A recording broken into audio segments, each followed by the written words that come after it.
So we just need a tab in the tracker, a place to track it, and how you want that tracking to look. We have a couple of different formats in the old tracker that we can work with, but now is a great time at the beginning of the year to create a new one moving forward for the current members.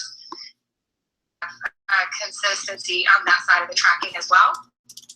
And that would probably be my answer to the how we can add value to just making sure there's consistency in how we're tracking, especially those passing through VIP is easy enough, but passing through those fast track and the number of calls they get and that kind of thing, we're going to want to make sure we're tracking that very well. And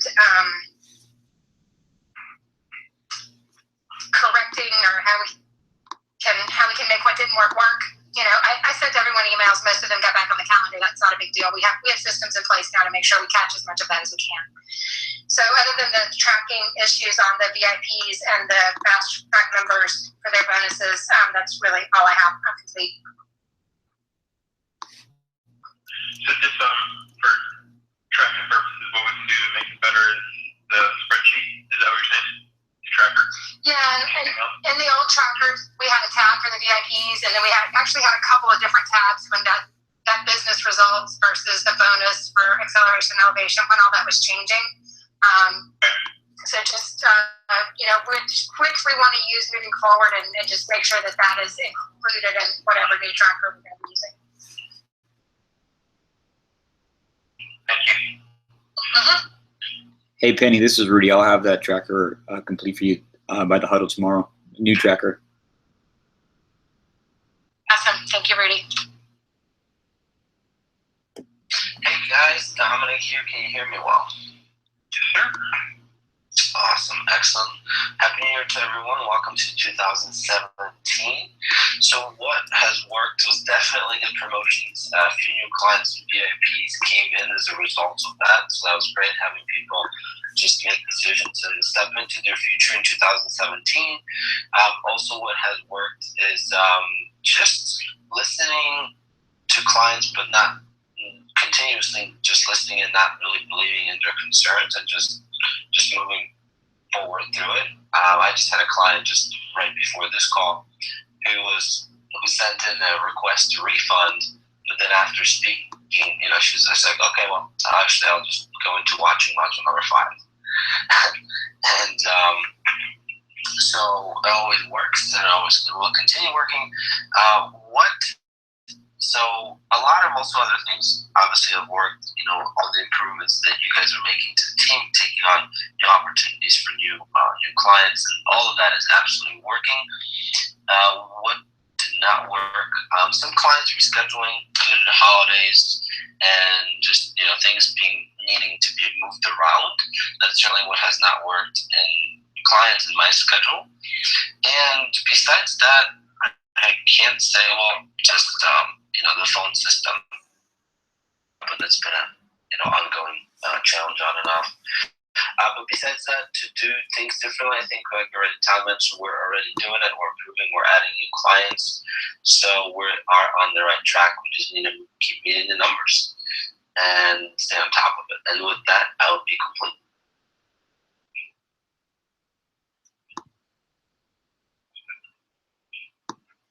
Okay, I think I'm next because Paulina's on holiday, is she not? Yes. Yep.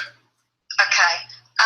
So, yeah, I mean, what worked for me last week, I was actually on holiday as well, and literally opened up my calendar for a couple of hours on Friday evening and a couple of hours Saturday morning and closed 8 VIP sales, so that was awesome. Nothing didn't work at all. And I'm with all the other guys as far as adding value. Yeah, we're totally doing it. The way the team's moving forward is just phenomenal and really exciting. The only stuck I do have, and I posted it in the Facebook group earlier, a bit confused about the fast track program. There's a spreadsheet in Altassin that says that the elevation price is $21,500 if the client pays in full. But on the right signature document that I've got to send out to clients, it says that the elevation price is 26,000. So I'm wondering if I have the wrong right signature document, So, which is the correct price. Bethany, the right signature document, this is Rudy speaking, the right signature document with a higher price is the correct price. Can you please direct me to where you're seeing the lower price? That needs to be corrected. Yeah, I've actually just sent it to Ivan in the Skype chat, but I'll send it to you as well, Rudy. And where did you find that link? Where's that link posted? I've just put it in our Skype chat. No, I'm sorry. I mean, where did you find the link? Oh, where did I find it? It's in the Atlassian or however you pronounce it, document under the fast track training. Got it. Thank you. I'll dig it up right now. Okay. Thank you. No problem. Thanks. Mm-hmm. Other than that, I'm complete. Awesome month. Thanks, guys. Good work. Can you guys hear me? Yep. Happy New Year's, everybody. So for me, last week, what worked was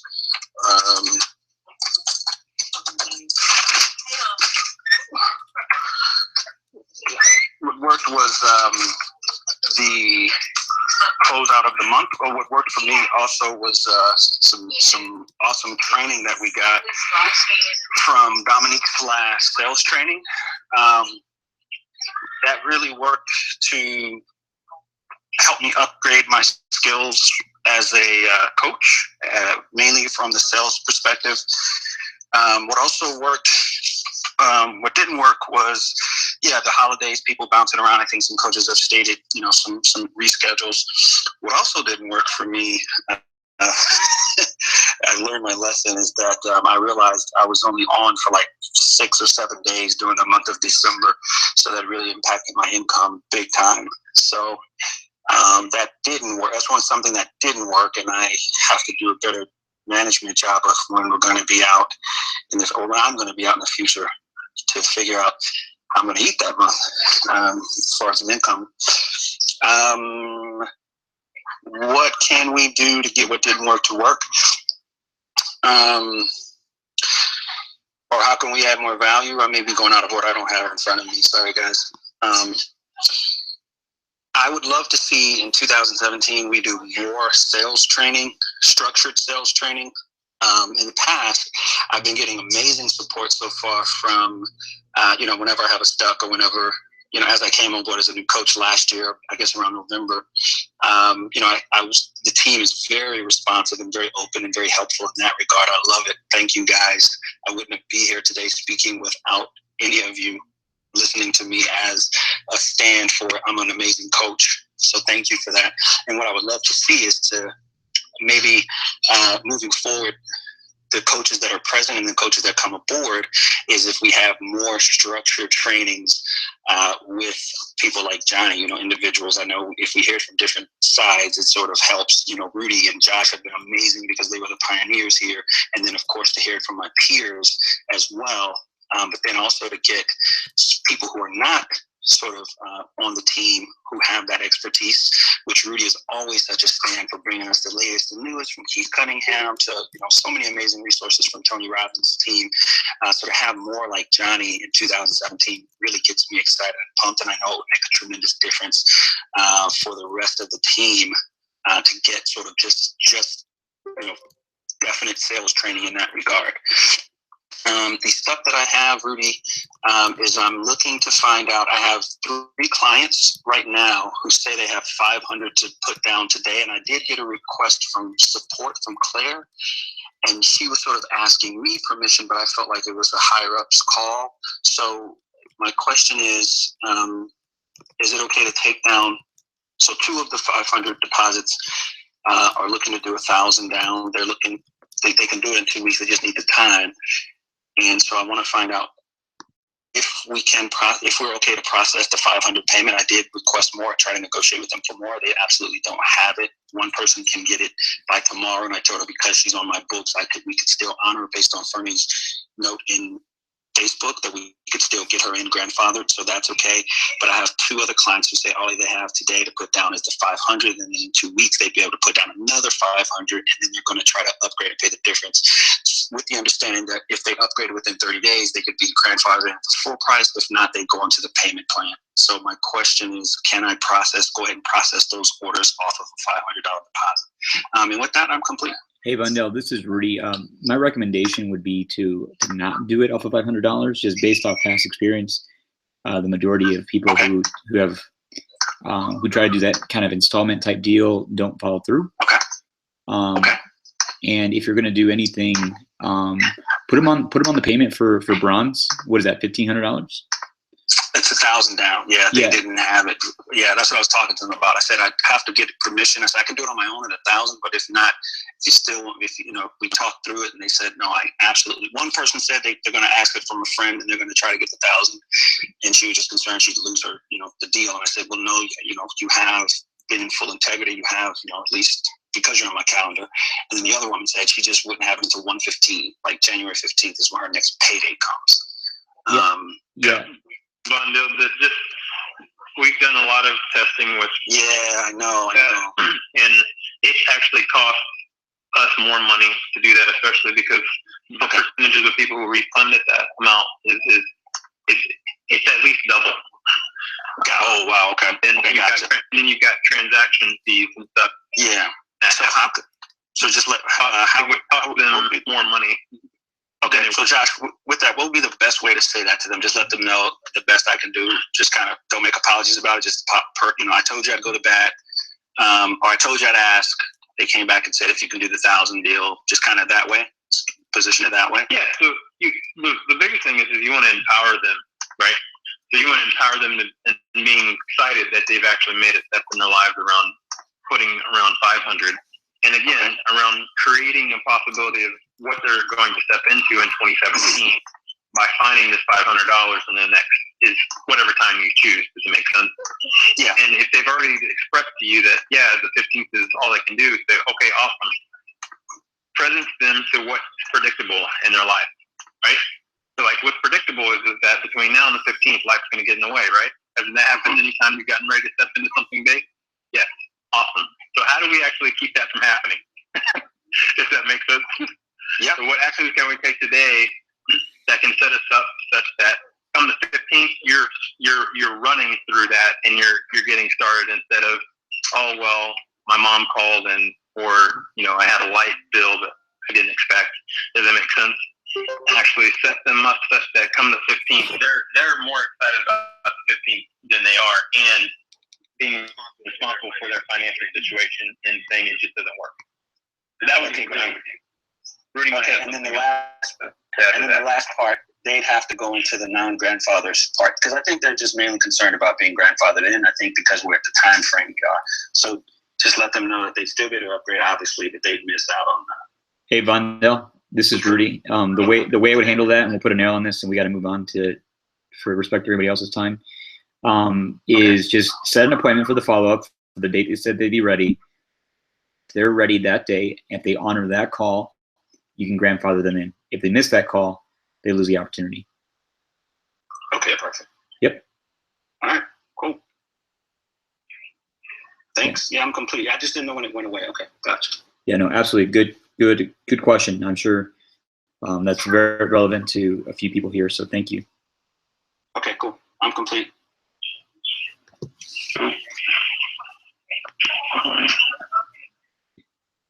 Dr. Santana?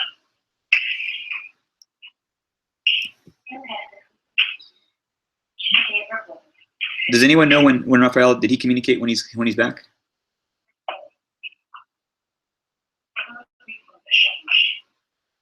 That's all right. I'll reach out to him.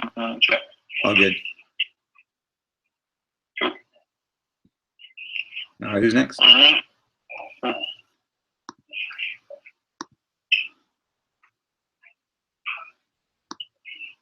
That's everybody then.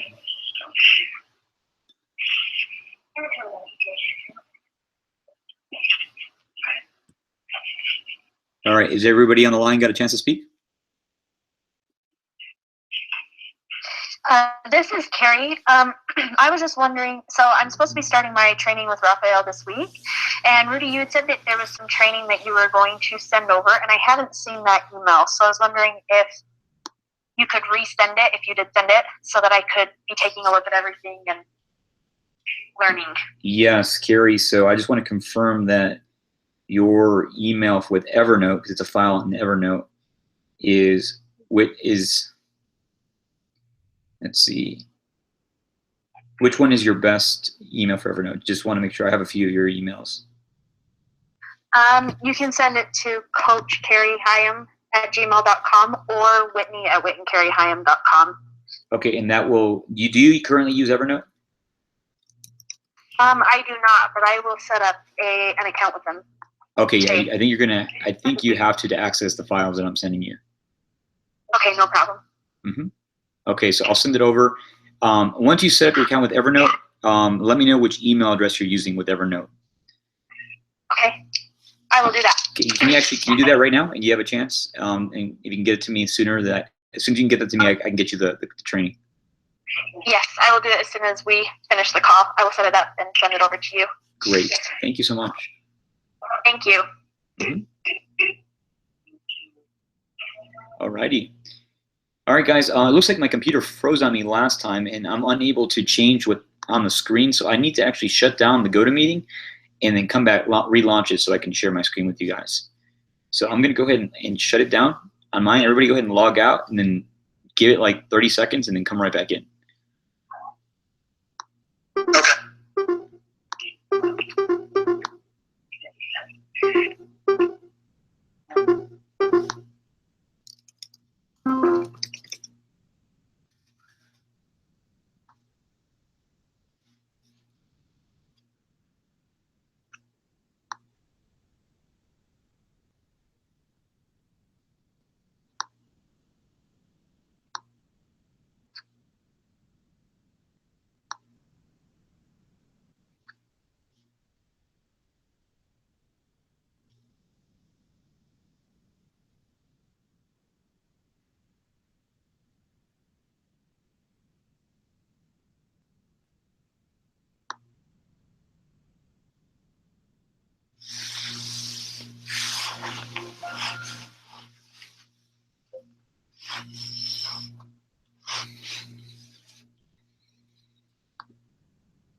All right, audio check. Mr. Vondell Richmond, sir, can you hear me?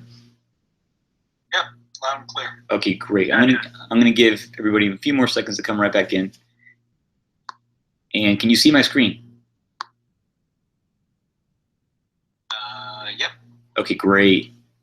Outstanding.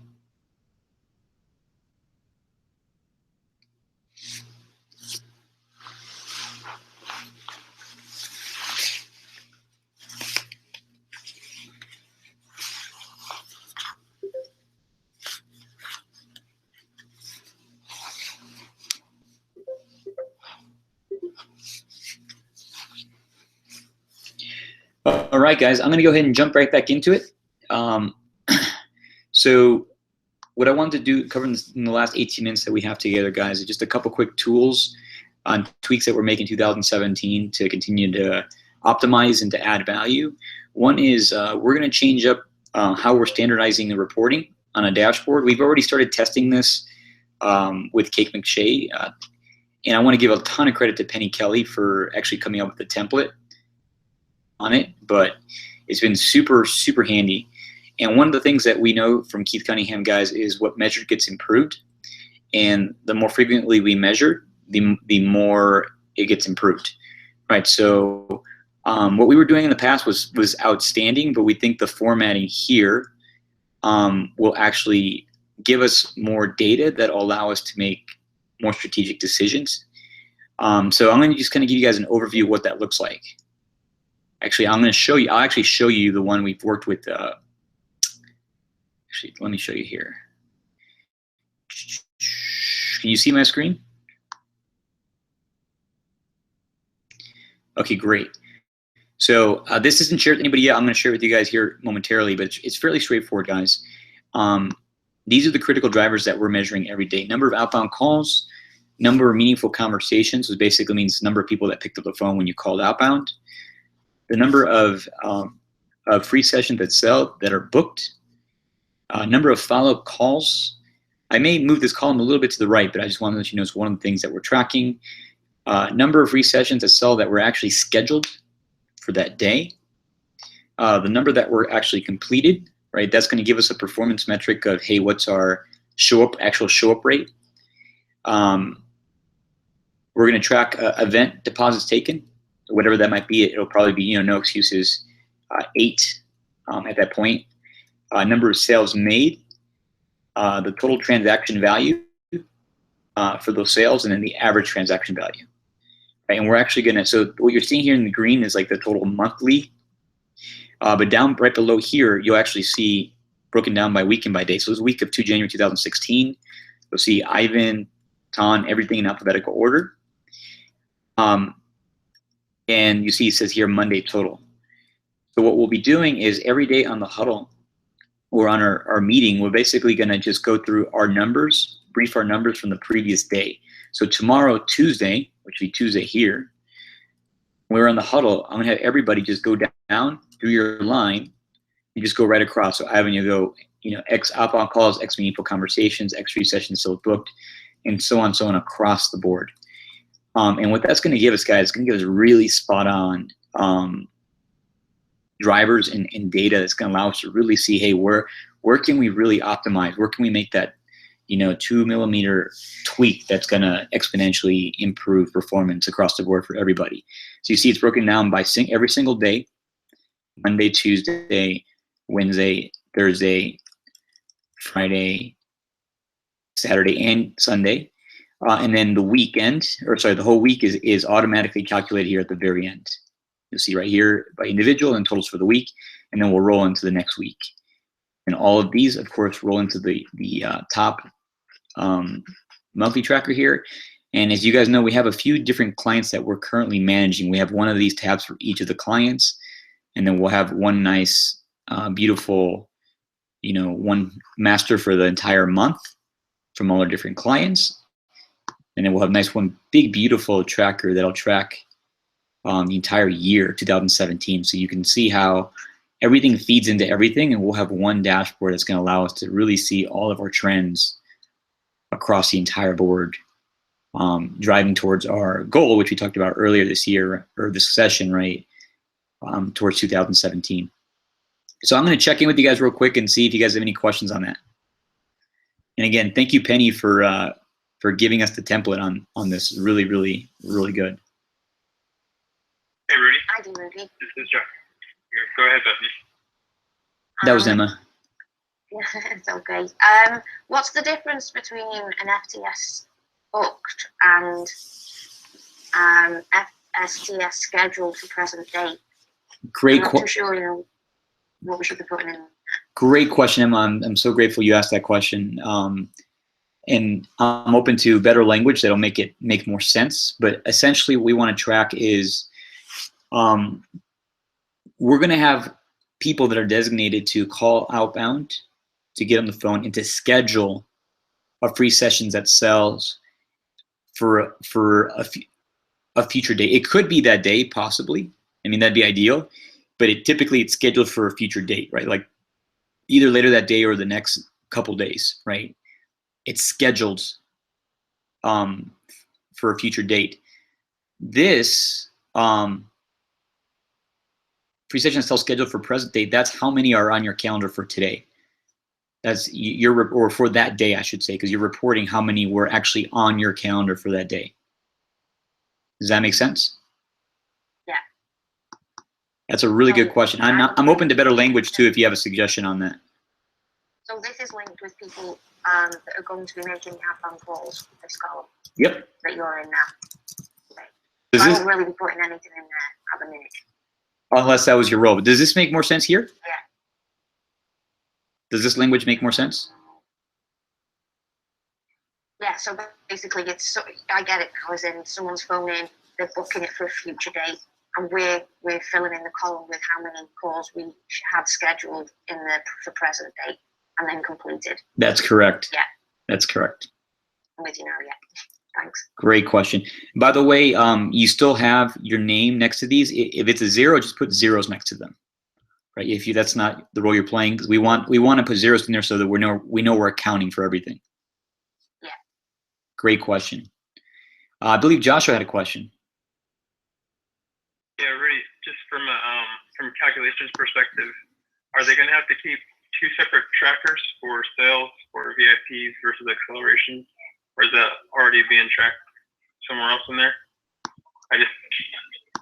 My concern is that we're tracking the activities, but the actual payout. Yeah. So to be clear, this is not our sales tracker, right? This is our activity tracker. Our sales tracker, we're going to continue using the same sales tracker that we've been using in the past that breaks out every individual sale, right?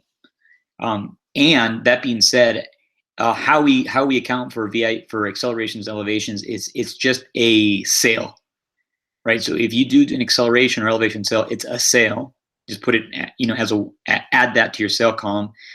Put in whatever the total transaction value was for that day. So if you did an elevation and you did a VIP, just combine that, put in the total, and it'll automatically calculate what the average was. Does that make sense? Can you say it a different way?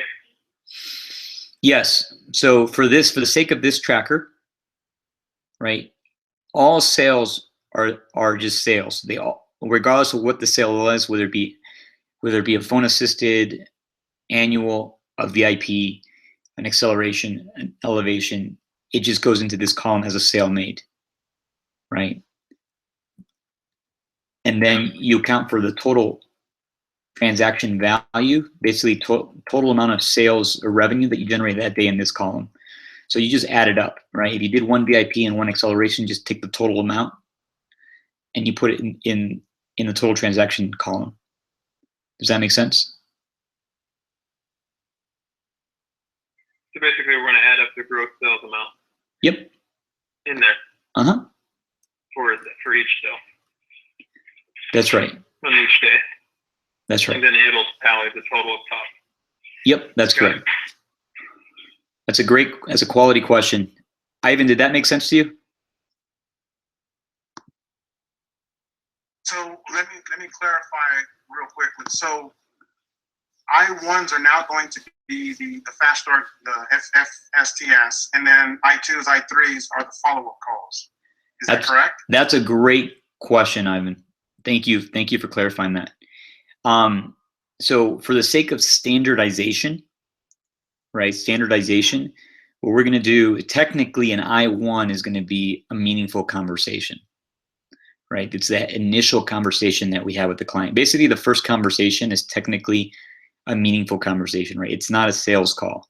It's an enrollment conversation for them to complete their coaching program.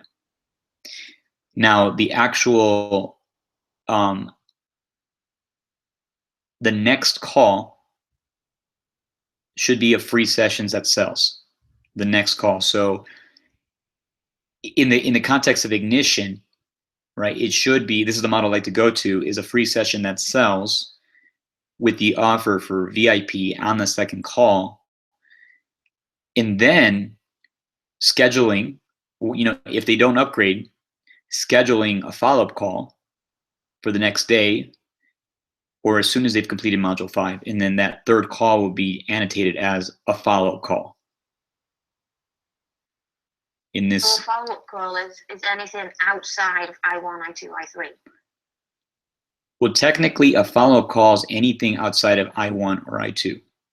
So I'll restate this. So just to translate language, I1 is a meaningful conversation. I2 is a free sessions that sells. I3 is a follow-up call.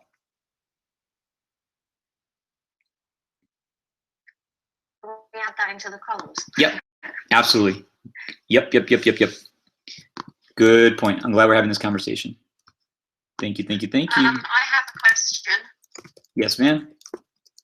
If the appointment setter is using this spreadsheet to put in FSTS booked calls, would they not be entering the data into the meaningful conversation tab?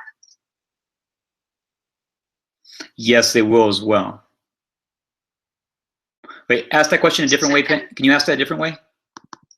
Okay, so you've got the appointment setter who's calling all of your clients in on report and encouraging them to book their first appointment, which they will add to column E. Yes, Correct? that's correct. Okay. So will they not also then be using that meaningful conversation, column D, to record the conversations? That is correct. So will then the stats in column D be almost duplicated? No, Bethany, because not everyone they speak to is going to actually say yes to scheduling their coaching call. Most people will, but not everyone will. There's a drop off there, and then we want to measure that. Okay. That's a great question. Can you just add in the brackets then, Rudy? What classes is each one? Say again, please. So meaningful conversation can be classed as an I1 or like what you were just saying to Bethany. Just so there's clarity on each one.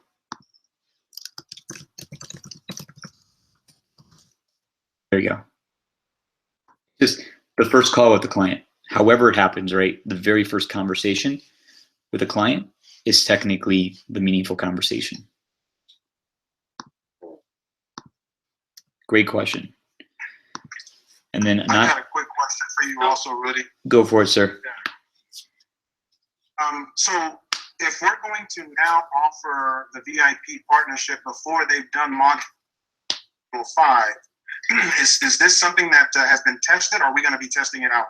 We're testing it out now. Got it. Mm-hmm. Does it make sense to offer VIP before they've seen what it is? I have hallucination that yes, and here's my reasoning why. My reasoning why is number one, I know it can be sold without seeing video number 5, because I've done it many times with just a free session that sells, not even any modules for Ignition. So I know it can be done. 2, there's a drop off. There's a measurable drop off between people that watch module 5. They watch the video for whatever reason, they just don't show up for their I3, and they drop off the face of the earth. So it's a lost opportunity, right? So the idea of doing it on the second call is we're going to capture some of that missed opportunity of making an offer to someone who may not show up to that third call for whatever reason. And then that third call, the video, it's going to be more like a Advisory call. Not only the advisory call, I'm saying, but the sales video itself, module number 5, is going to be more like filling in the holes for something that, because some people are more visual buyers, right? Some people are auditory. There's some people that have to see it, right? They have to watch a video. They have to see it. And it's going to capture a percentage of people that said no on the second call, but they'll say yes after they see it visually, right? And the way we position VIP with the free session to sell is such a soft, value add positioning that it's not a hard sell, right? So I think it'll work out just fine. Go ahead. I have a question with that, Rudy. So would it make sense to give them access through module 4, 5, so that they that heavy lifting's been done, and those that are serious action takers, would that aid them in that process? So we want. I've noticed is that people watch I1 and they're ready to keep going, and then I've been holding them accountable to the integrity of our process. And I don't know if I personally have data to make that decision. Vondell? That's where I would look to you. Yeah, Vondell. So to be clear, yes, we're opening up modules 1 through 4 before they get that second call, just like we're doing now. We're not opening up Module 5 because we don't want them to see the offer before the free sessions it sells. Okay, I guess I was thinking to Tom's point. Okay, got you. Okay. I have a question. Mm-hmm. Are some of the ignition videos 1, 3, 4 going to be changed slightly? Because traditionally, the I2 call is really explaining to the client how Elite Marketing Pro is going to work with their business. Because a lot of people come to I2 call and they can't work out how it's actually going to work with their network marketing company. And you kind of used most of your 20 minutes just explaining and making sure they fully understand. So are the modules going to change slightly, or will we get more time on the I2 call to then lead them into VIP? That's a great question. So the modules will... Yeah, because there's a big disconnect at the moment when they get to the second coaching call. Mm-hmm. So the modules will change. We don't have a timeline that Tim and Fernie are working on that. But as far as time-wise go, absolutely, I agree 100%. As Ivan can attest to this, a free session that sell to be effective, at least 30 minutes minimum. I would say an hour to really do it effectively, right? So yes to both of those. They will be changed, and I do recommend more time. Okay, so when are we putting this into place? Effective immediately. Effective immediately. As soon as you guys are able to, you feel competent and confident enough to go ahead and start doing this. If you're a request for training, let me know. But yeah, effective immediately, you know. And but also one more thing I want to share with you guys for the free sessions that sell. What we want to do is we actually went ahead and we bought a Zoom account, a business Zoom account for you guys. So I know the phone system has been a big stuck for a while, and we want you guys to have a reliable system for that free sessions that sell. And so we got you guys Zoom conferencing. I know some people on this call have used it, and I've heard nothing but great things about it. And so we went ahead and created a company account, so you guys will have access to that to actually do your second call, your free sessions that sell, and it's actually really user friendly. And so I'll email you guys the login information for that here shortly. I just want to acknowledge we are at time, and I want to be respectful of everybody's time as well. So I have extra time. I'm happy to hang out for a few minutes, but I just want to acknowledge we're at time if you guys want to stick around and ask more questions. I'm afraid that we don't have enough clarity to implement this right away. Yeah, me too. Because I thought we were doing the free session that sells on the I1. You know, we're talking about a completely different script here. I know we don't tend to have, you know, set scripts, but I'm not too sure what the conversation should be on the second call now. Got it. And I know I have a question around, so from my understanding of everything you said, we're reducing it now to a two-call system? No, it's still 3 calls. It's just they're structured differently. The first call is a meaningful conversation to enroll them in completing their Ignition coaching program and getting them scheduled for their free sessions that sells. So completing modules 1 through 4 and getting them scheduled for that second longer coaching session. And then that's not with us, that's with the appointment setter, correct? Well, initially it's you, but yeah, it'll be a model where it's an appointment setter that's doing that call. That's correct. Okay. Yes. Has anyone been testing this new structure? Has anyone been doing this? That can, you know, give us some training maybe on the next huddle on how they're doing it. Yeah, so no one on this current team is currently testing in this composition. So, but again, the idea here is that it's the free session that sells template, right? Yeah. And all it is you're inserting the VIP offer as the offer, explaining how we help people, how we help them. All it is explaining the VIP offer at that point. It's basically moving the free sessions that sells from the I1 to the second call. Yeah. So the first call is going to be rapport building. It's going to be like understanding who they are, what they want. Second call is going to be the full free session itself, along with a walkthrough of what VIP is, if they want the information. Correct. Okay, so then what we're going to want, or I'm going to suggest, is that we have a standardized way of walking people through VIP, although they're still going to get a review of it on Module 5. Yes. Got it. Your request for a standardized way to walk people through VIP, to explain VIP, explain the offer. Correct. Okay. Absolutely.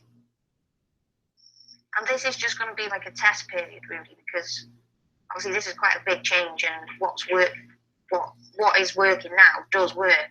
And this is quite a big change, but also it's definitely worth a test.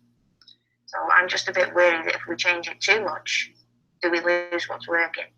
Yeah, I get where you're coming from. Is this something that's just going to be kind of reviewed?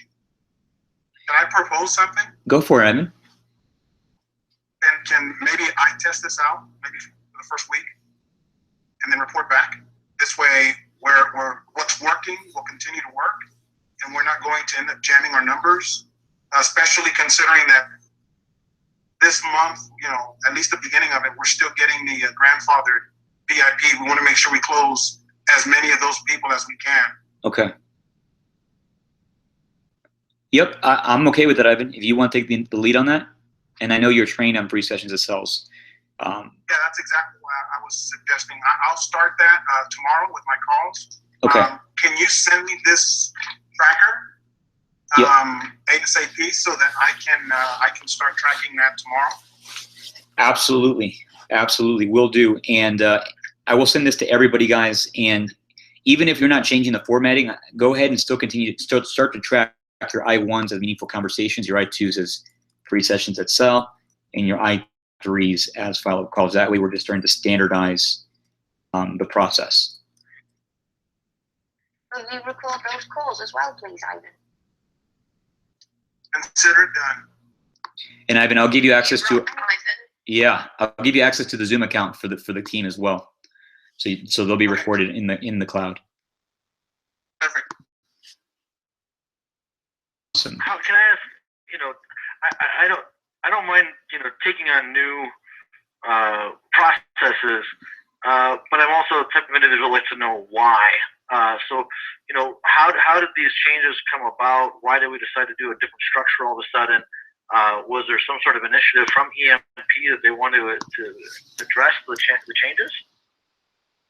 Why? So the biggest reason why, and I can pull up some data to show you. Let's see. I'll pull some data to show you. Is the number one, a couple things. It's going to decrease the amount of time for the sales cycle, and two, it's going to give us access to an opportunity losing with the number of people that are not showing up for their third call. Right? There's a significant enough number of people here. I'll just show you. I'll just go to yours. And I have a question as well, Rudy, while you pull that up. Do we know from a customer perspective why they don't show up, or does that not matter in this? Do we have that intel? Do we know from customers why they don't show up for I3, or is there an assumption we made? I don't know the reason why. I just know that there's a percentage of people that drop off. Look, so as an example here, 21 people did I2, 17 got to I3, right? Just an example, right? It's not, so it's about, let's see, about 65% of the people showed up for I3 that showed up for I2, right? So right there, if we made the offer here, or we created the opportunity for the offer here, right, in a very soft way through the free sessions of sales process, we're giving ourselves an additional, 35%, right, of people that we're losing because of this extra step in the sales process, right? That's 35% of people that will never get an opportunity to make the offer to because they just never showed up for I3 for whatever reason, right? Whereas if we, I think that data is incorrect. I mean, I'll be honest, because the reality is that we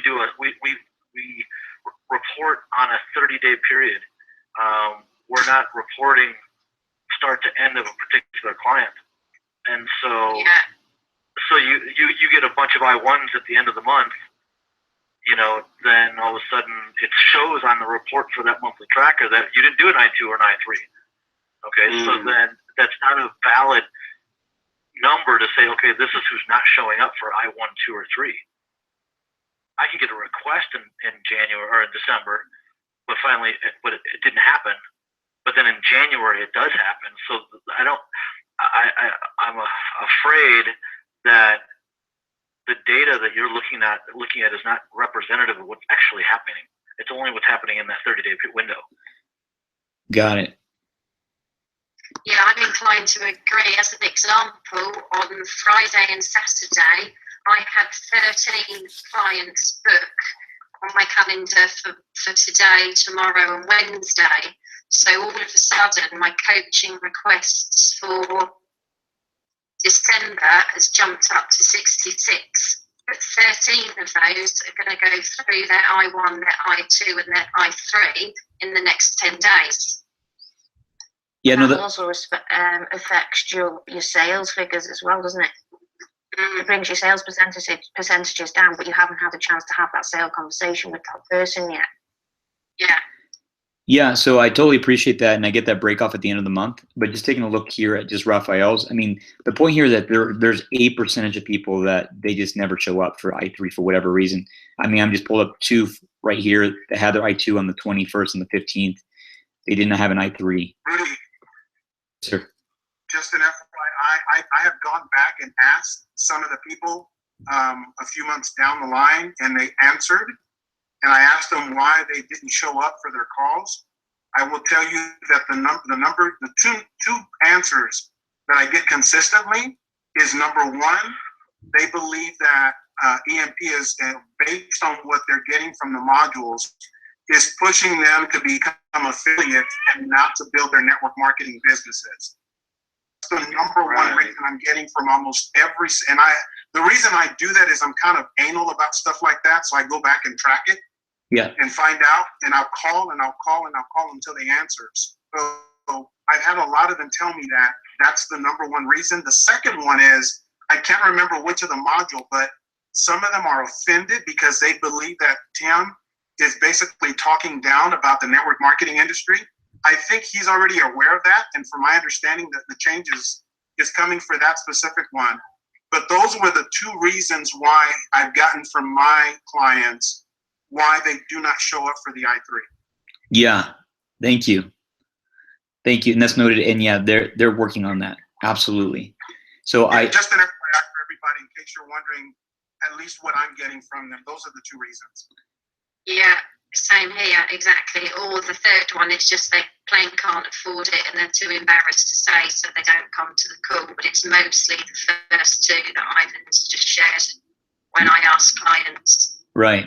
And the thing is, if we can address those concerns on the second call when you're actually on the phone with them before they get the opportunity to go into the story around it. Yeah. Right. There's where the opportunity is. And then I have a question, Rudy.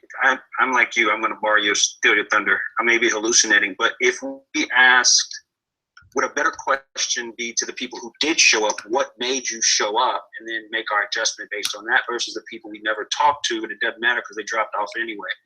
Would that be another way to go about it, or no? Am I way off? I mean, that's great feedback to have, Vandell. That's great. Okay. And the point here is, the facts are that there's a percentage of people that don't show up to I3 that we never get an opportunity. But we don't. They're never going to show up whether we tweak it or not. So. Well, that's exactly why. That's exactly why I'm based on people who didn't show up. So I'm wondering if the people who did show up, if we found out from them, hey, consistently, what made you guys stay there, and we maybe moved it over one and implemented that, what they gave, that intel, would that give a better, like, how would that affect what we're trying to do? Because I see what you're trying to do. Can I chime in, Rudy, for that? Go for it, Ad. guys, because of what I heard from those that were not coming back, on the second call, I make it a point to ask them two very important questions. One is, are they starting to finally understand what the program is about? And the second question is, are you starting to understand how you can use the program to build your network marketing business? Almost every single time, very high percentage, I would say close to 90%, they do not see how EMP Can help them can build. help them build their business. They're just seeing it as an affiliate. So if you guys want to change those numbers and improve it, it's exactly like Rudy is saying. On that second call, you have to ask those two questions. That's the only way you're going to know where their head is. Golden. Right. And I started to do that. I've gone back to what Rudy suggested to me before, which is the intention was connecting the dots between how it's going to help them, and anything that EMP can do on their end would help build that case for what Ivan's pointing at, because that's what I've heard as well. Is they go, this is taking me away. I don't see how this is going to build my business. I know we've tweaked it a few times, but that, I think you're spot on. Guys, I can give you some feedback from the traffic webinars as well. The people who aren't connecting those puzzle pieces for themselves. The two tools that have been the best for me to help them bridge that gap between EMP and building their team. Social Media Recruiter, first of all, and it is an additional purchase, and I always frame it as the fundraising element, the charitable element, as why it is. But also under my products and attraction marketing formula, the bonus videos that are 2 webinars that Fernie and Tim did that showed them, they specifically address how you use the thing you're taught in attraction marketing formula and inside EMP to grow your network marketing business. On how he recruited like 1,700 whatever people in 60 days. Those 2 webinar length videos bridge that gap for people. Yes, and it's under AMF in the bonus section, and everybody who has AMF has access to that. So it's not a VIP training. It's something you can share with anybody who's got AMF, you know. And we give them those, Penny, as the bonus videos in their homework. So I think I can speak for most of us, because I know Fernando, I think myself, Tom, I think those are the ones we do use. Yeah, so I mean, if they're not understanding how it's going to help them build their network marketing team, they haven't watched those videos. Yeah, or they didn't understand what the videos were teaching them. Quite often, that's the homework between between call 2 and 3, because they have full modules to work through before. But I'll start asking them to do those bonus videos earlier before they have their call. Because I think that helps bridge those questions for a lot of people.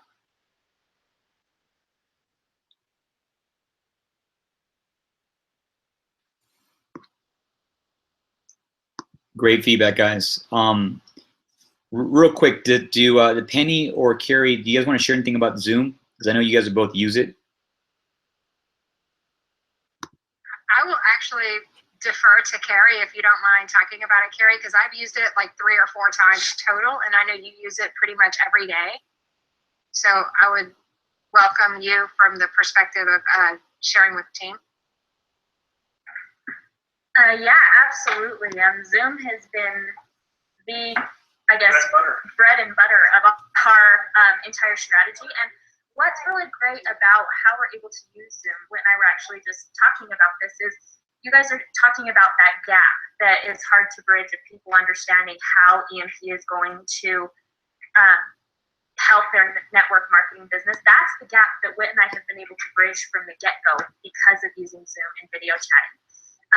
We walk them through everything, basically. I've got it down to about 20 minutes that I show people exactly what EMP will do, not only for their network marketing business, but in bringing in that additional source of income. And that's how we've been able to get our sales numbers, up to 70% of people end up buying AMF after that. And the cool thing about it is those numbers, I don't have the data actually sitting with me, but of those people that buy AMF and go through the ignition coaching process, that's where all of our VIPs come from, and they go VIP very quickly because of it. So I don't know if what exactly you want me to show everybody that we do. Last month was such a crazy month. I had actually been talking to Ton about how I was going to create a video that I was going to use that you guys could use to send people. And now that the holidays are over and it's a little less crazy, I'll have some time to actually do that and show you guys how to use it, and how we use it to get the numbers that we do. But it's a very simple, user-friendly program for those of you who haven't used it. And to have that video where they actually see your face, see you're a real human being that cares about them, it goes in my personal opinion, it goes so much further than just a phone call. And I think also if you can bridge that gap and people can see what you're doing. I'm sorry, a phone call is great, but if you really want to bridge a gap between somebody trusting you, let them see your face. You know, I know that's something that everybody thinks it's going to take a lot more time to do, and it just doesn't at all. You know, all it is the click of a button to show your face to somebody and get that set up, because no matter what Zoom you have to go to meeting, Zoom, or whatever you're going to do, you have that option to show your face. And whether nowadays, I mean, everybody has either a webcam, a computer that already has them built in, a phone that has one. That's where a lot of people gain the trust really, really fast with us, is that they're just like, holy crap, I'm seeing you, I can see your mannerisms, your facial expressions, that you actually care. And I'll tell you, that's where we bridged a lot of the gap, is because of that.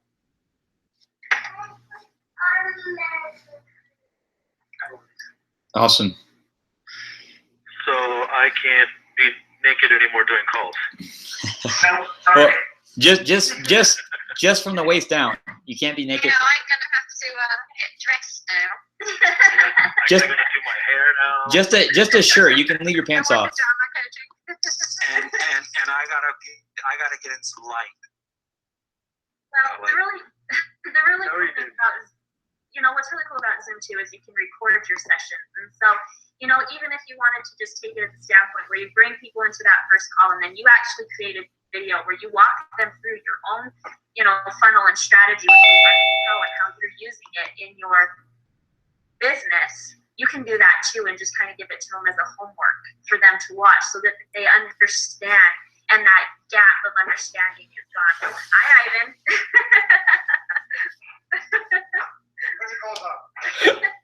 Put your pants on. But that's just the tool that we've used. Zoom has been phenomenal for us in our business. I mean, we use it for our actual MLM as well. And so we're able to actually show people the results. They're able to see exactly how the strategy works and exactly how, we position EMP basically as that, it is the one tool that exploded our business this year and got us where we were at. And so in showing them that, they can actually see how it's going to work for their own opportunity. Sounds like we got the training next Monday, Rudy. Check this out. There's a whiteboard. You can draw. Look, you can draw.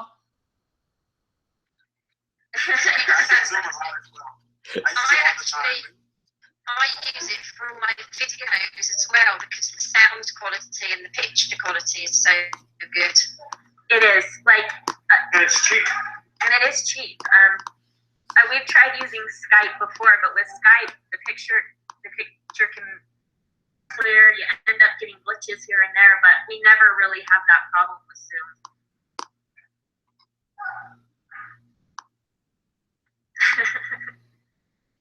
All right, there you have it. So, guys, we're giving everyone an access. We're going to give you guys all access to a company Zoom account, and then my request is that you guys record your sessions. And I think we should be able to sync it up so it'll go to like one central cloud, so we can all access them from the cloud, so everyone can listen to everybody else's calls and learn from the calls. And that's just the audio, right, Rudy? I don't know. Does it record the video as well? It records both. You can choose which one, because I used to send it to my clients when I did free sessions at Sell. It'll record the video and it'll record the audio. So if you just want to listen to the audio, then you can do that. Okay.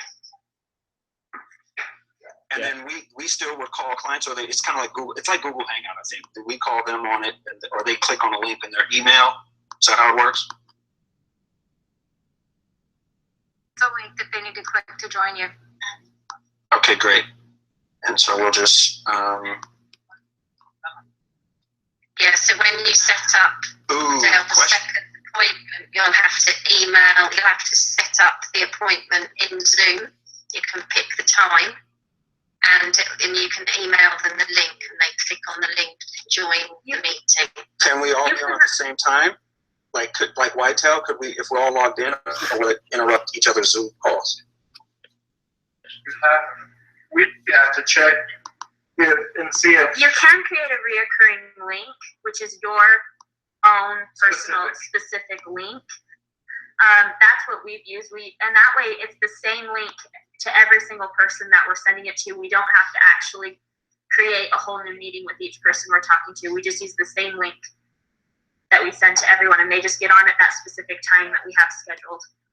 But I mean, Carrie, I believe with you guys it's just one, but like, do you have the ability to have me be on a link, my link, and Tom be on his link, and you guys be on your link without interrupting? Because I know. How many current users can we have? If Rudy sets us up, Yeah, how many? There you go, Tom. individual user. You have to look at each have our own link. It's not like Yeah, a that's- meeting, right? That's what I'm concerned. Yeah, we just set up a business account, so we must all be able to have our own meeting room. Okay, cool. Yeah, because then what you can do is you can actually put your Zoom, your kind of meet anytime Zoom link, like Carrie's talking about. You could put that link in your schedule once reminder emails, just sending them the link to join you. That's what I do for VIP2s. It's in the reminder emails. They get the link to join the meeting. Perfect. Yeah. So Rudy, if you could send us those so we can get those set up, that's cool. I'm excited. Yeah, Okay, thanks, Rudy. absolutely. You're welcome, Oh, guys. this Christmas gift. Josh, Yeah. Thanks, Josh and Rudy. Yeah, for sure. Hey, speaking of Christmas gifts, I never got anything in the mail. You were a bad boy, Tom. You're a lump of coal. No, that didn't even come. That's how bad you've been. Might be true. Might be true. Mine's still stuck in customs. Oh, jeez. Are you kidding me? No. They did email me today to say it was going to be delivered at 8 p.m. tonight. It's 9:25. That's a funny story. I put it was $5 to $10 was the value, and they thought it was $5,110. Yeah, well, the invoice they sent to me is $510, and I was emailing my friend saying, "Oh my God, Josh and Rudy have sent me something. It's worth $510," and she's saying, "It's an iPad. It's an iPad." Send it back. And then you said to me it's a book, and I thought, oh, maybe he means notebook. Maybe it's a notebook. But no, it's still not here. Wow. Tomorrow, maybe. The thought was there anyway, guys. Thank you. Absolutely. Alrighty, guys. We'll get you guys hooked up with your Zoom account here shortly today.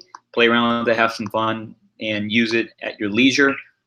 You heard it directly from Carrie and Whit, the value and the impact it is with their clients. And let's go add some value, guys, this week.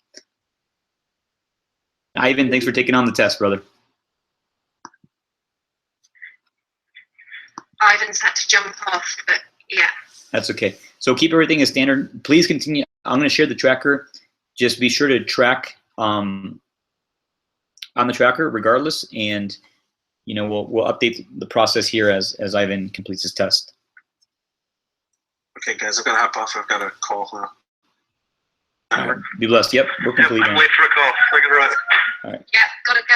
All right, later, good. Thanks, Bye. guys. Merry New Year. Merry New Year. Rudy, I did send you my, I did the Evernote for Coach Carrie Hyam. Sweet. All right, great. I'm going to send you the training. Right, you sent in the chat, right? Yes. Okay. Actually, stay on with me for a second. I just want to make sure that you do, in fact, get this training. Okay, perfect. Yeah, I'm going to share with you via Evernote. So you'll get a whole notebook. It'll be just this training. Let's see. I need to share this notebook. I want to share the whole notebook. Let's see.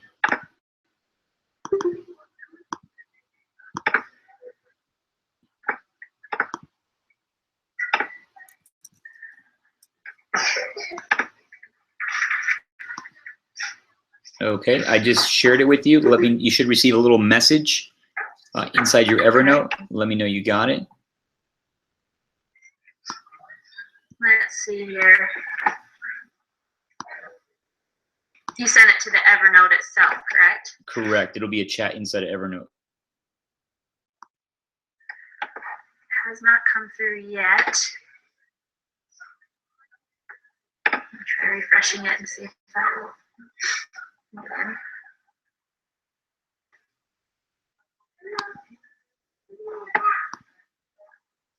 I haven't received it yet.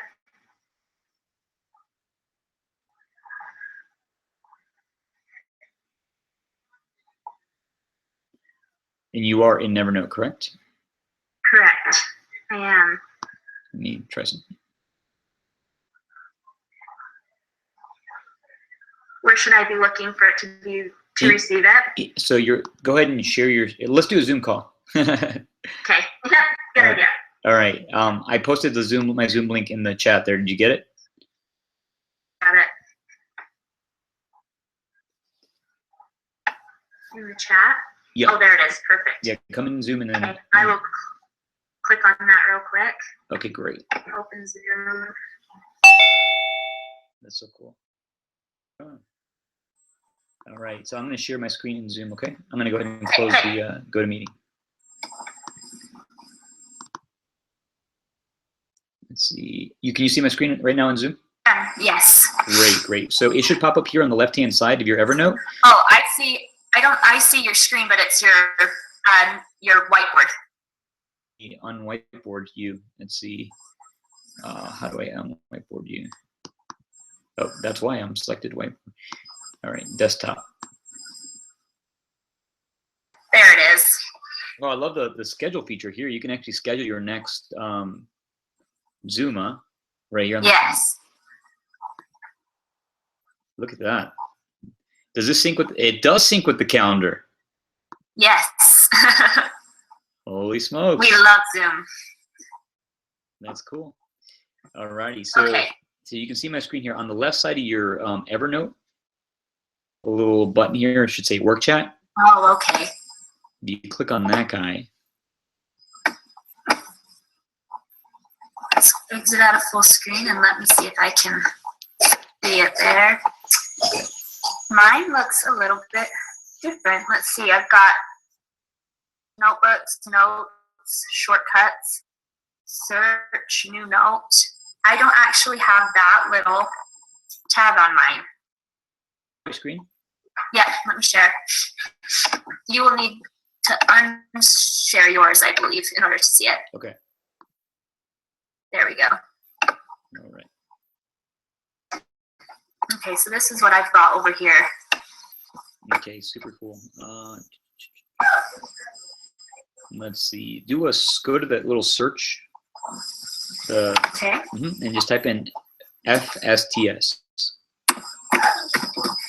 Hit enter. Nothing came up. Fascinating. Strange.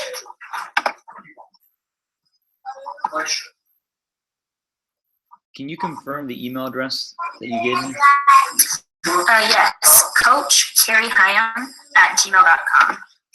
Okay. So, There it you is. shared a note right there. Let's accept the invitation and see if that works. There you go. I think we got it. I think that will work.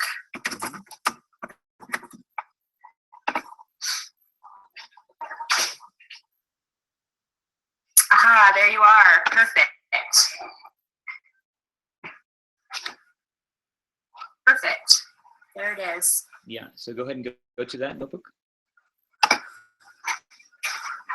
Great. So there's a couple things I want to point out here. So there's a couple notes in here that aren't necessary to go through. I actually need to remove them from the notebook. But the ones that matter are the ones that say pre-session cells module 1, 3, 4, 5, 6. Okay. Right there. Okay. So this is a course that we've all gone through, and this teaches, it's the basic format of how we do our free coaching sessions now. And we've seen this convert really high levels. I've converted as much as 40% into like 10K and above. With this format, and it's super valuable. And I just want to encourage you to just be a student of this process. It may seem simple at first, but the more you practice it, the more distinctions you'll get around it, and the better you'll get with it. And it's also a great process. A lot of the coaches on our team have used the same process to sign up their own personal clients as well.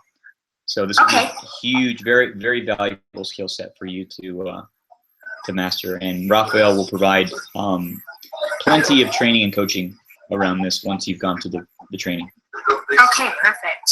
And then is there anything else other than the STS modules that I should take a look at? Yeah, maybe the high-end coaching 1 and high-end coaching 2. Okay. Okay, perfect. I would say start there. Yeah. That's what I will do. I haven't scheduled a time with Raphael yet, but I know that he's on vacation, and so as soon as he gets back, I'm sure we'll start my training. So I'm excited. Awesome. Yeah, we're excited to have you as well. Also, Fernie wanted me to ask you, and I think you went into it now a little bit, like you guys have a process that you've used to consistently get about 70% of people yes. into AMF? Yes. And do you have that process recorded or documented? I do, but it was with someone who I promised I wouldn't share it to anyone but Fernie, so I do need to record it again. Just to kind of keep her wishes where they're at. But I will record that for you so that you can see how we take people through that process. Yeah, that would be a super helpful, because Fernie had a suggestion that we take a look at that process and see if it's something that we could potentially incorporate on the front end as well with Elite Marketing Pro. Perfect. Yeah, I'm more than happy to share that. Awesome. Great. How soon do you think you can have that process mapped out? With my schedule, I've got quite a few calls with it being the first part of the year. I scheduled a ton of people that couldn't meet last week, so probably by Friday, I think I could have that recorded and sent over. Okay, great. That'd be wonderful. So by Friday, and also, have you and Whit taken a look at your landmark on dates yet? Your possible? Yes, we're looking at either May or August, where we're already going to be gone for 2 separate events in February. We couldn't do the February in Salt Lake, and so we're waiting for the next one that's in Salt Lake. August. Okay, just an FYI, part of the training requirement is within 90 days of starting your training. Oh, I had thought that it was, for some reason, what I had been sent was 18 months. Okay, so we will definitely be looking at February then to get that done. Yeah, so it's with 18 months for the curriculum, but 3 months for the first course. We want you guys to get that in sooner than later, because it makes such a big difference. Okay. Yeah. So we will look at Landmark Forum for the last part of February. We'll see if we can swing that with our schedule. I think it's the last week of February when it's in Salt Lake. Okay, perfect.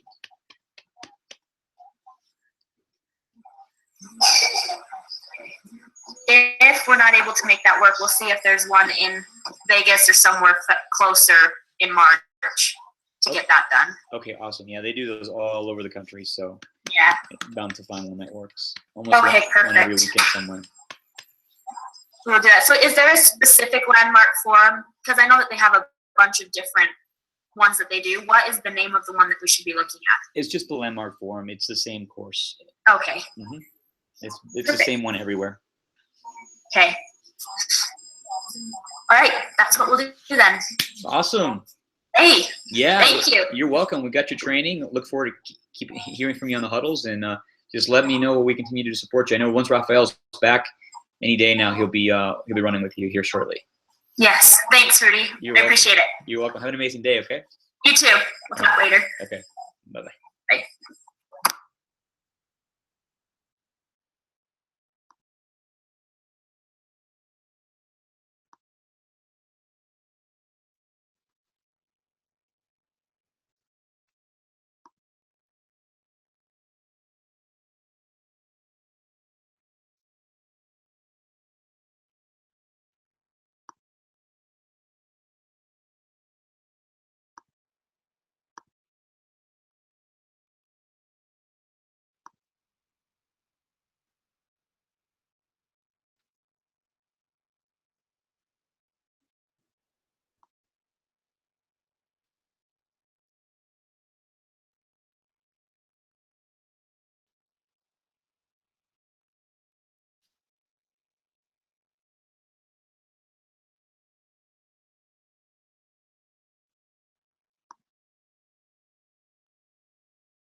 Hello, and thank you for calling. All of our agents are busy at this time. Would you please leave your name? No.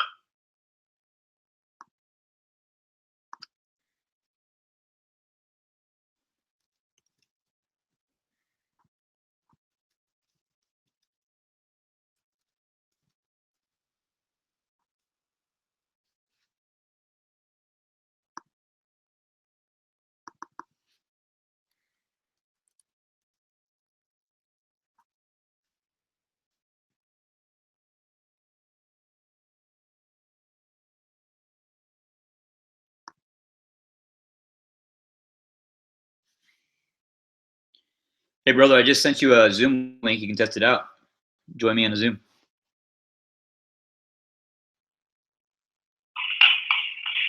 Hey, Russ, can you hear me? Yep, I just sent you a Zoom link to your email.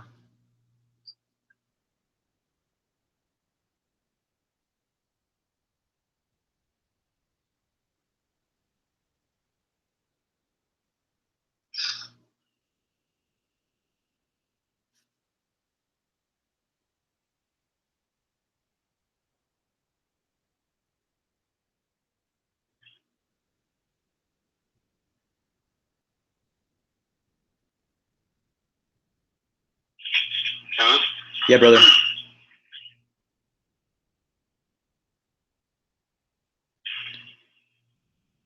How about now? Hello? Yep. All right, there you go. Yeah, I sent you a Zoom. Are you on the Zoom? You want to just email it to me? Yeah, I emailed it to your Joshua one.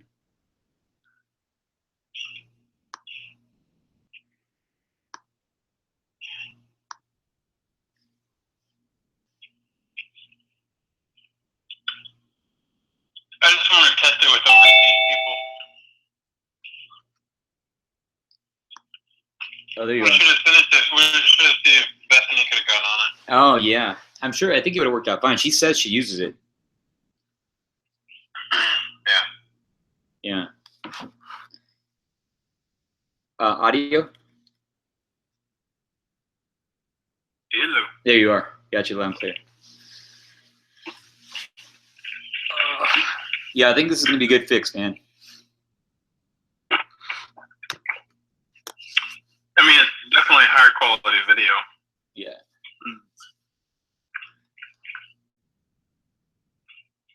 Yep. And coaches can start using this right away, even for their current process. Yeah.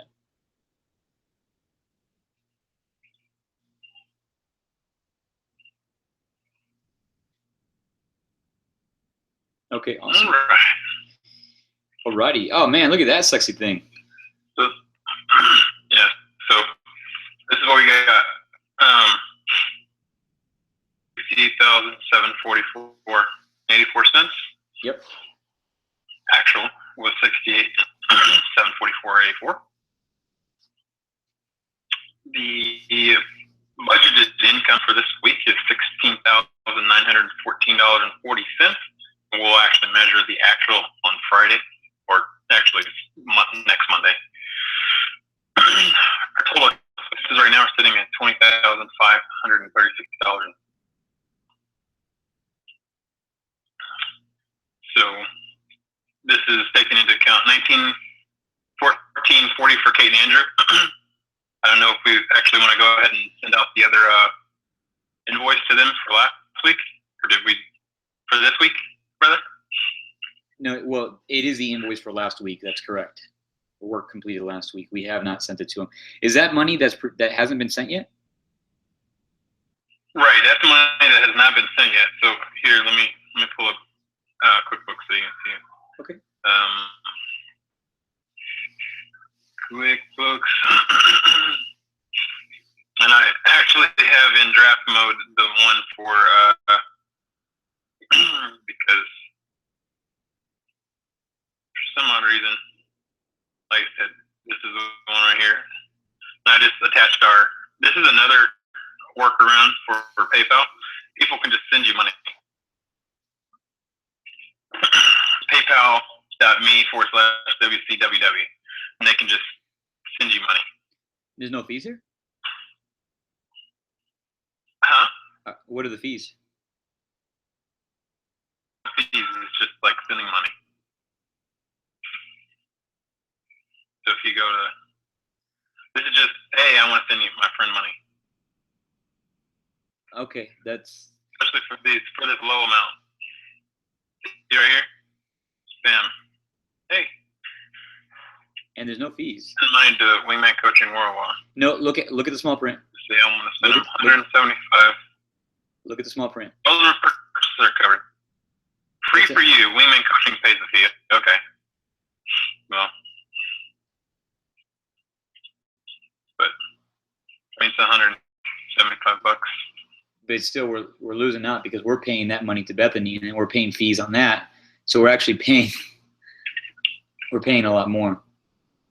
We're actually paying. Yeah, do we actually have his credit card? Yeah, I have his credit card. Well, then let's just run that before I send that. Let me just run it. Okay. Let me know when you're ready for it. Can you just take a picture of the information and send it to me right now, and I can run it? I don't have a picture of his credit card. Okay, just send me the information in chat or something, or email it to me. So I can just put it on file as a recurring. How about I just give it to you verbally here instead of sending it digitally through the.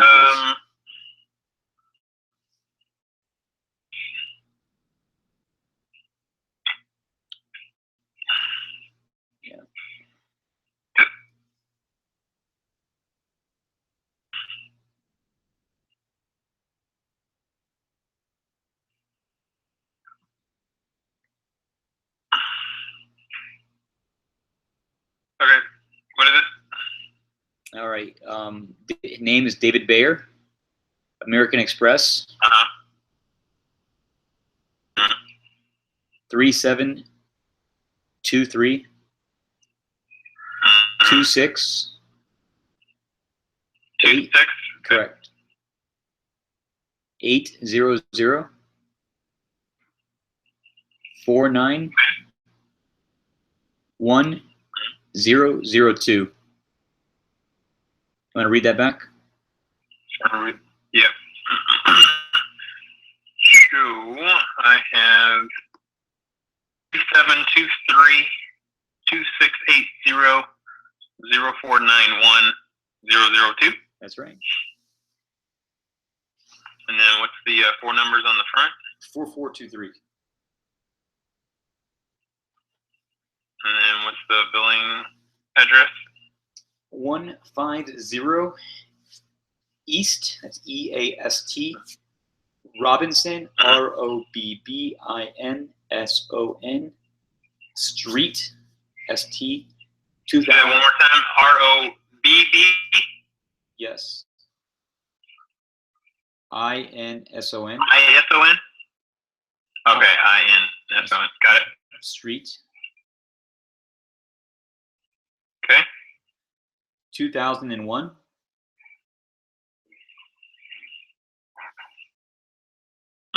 Orlando, Florida.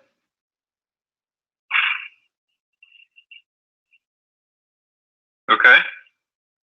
32801.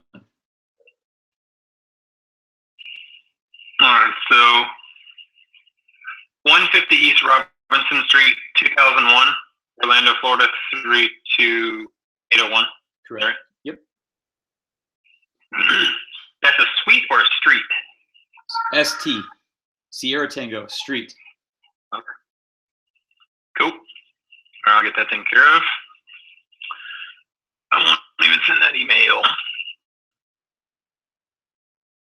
Okay, so we're pulling this up.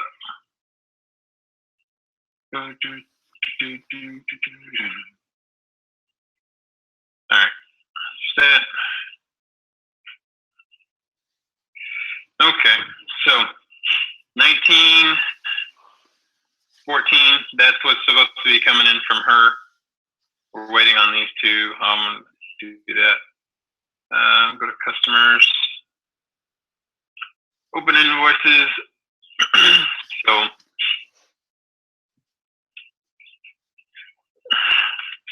I need to receive this payment. This was received on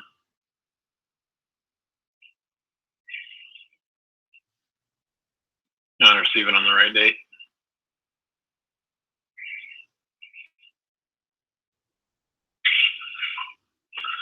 So is there any way that we can go ahead and just like map out where, because like there's a process that you go through for getting the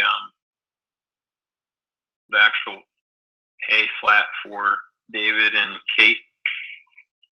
I'd like to be able to put that into the scan so it's all one. Yeah, sure.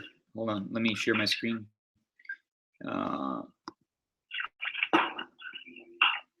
you can just record it and make it one so then I can follow it.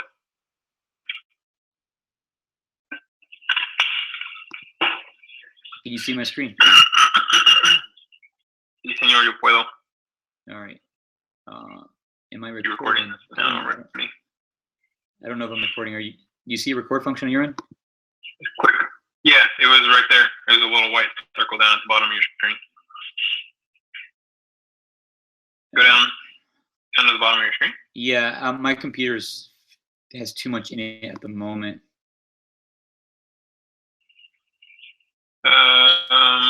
Let's see. Let's see. Here, let me click record on my end. Please request record permission from the meeting host. So you have to give me permission to record. Yeah, absolutely. Go for it. I don't know. You got to go up to options. Request remote control, maybe? I Remote control. don't know. That means, Yeah, I'm going to give you remote control. I wonder if it's moving around your screen or something. No? Yeah, I still don't have permission. I'm controlling your screen, but I'm not able to Record? record yet. Yeah. Give up. Give up remote control. Okay, I'm giving it up. Yeah, is there like a way for you to go up to the top under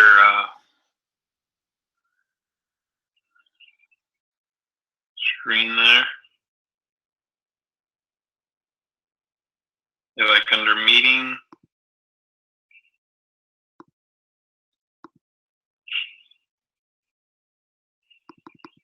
Off the top. Yeah, I don't.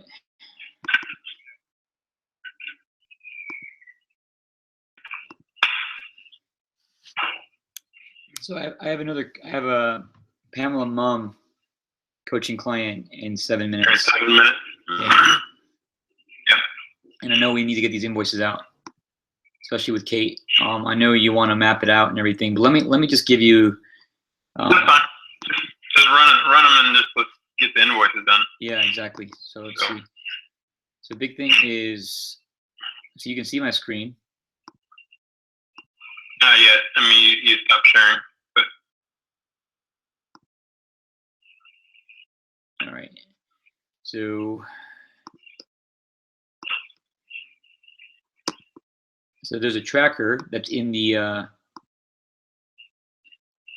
it's in the calendar invite for Kate McShay. Uh-huh. So if you go to that, you'll see there's one Evernote file that has everything to do with Kate in there. Right? So you can go to that. That's always the kind of the one-stop place. Let's see. In there is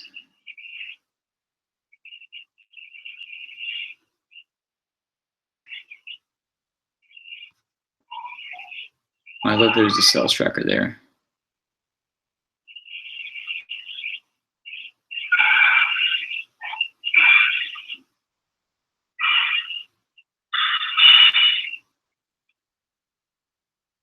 Maybe it's not.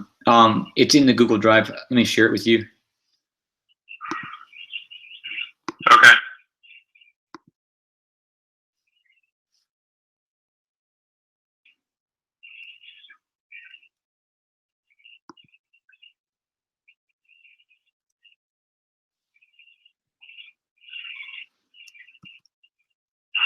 Son of a gun.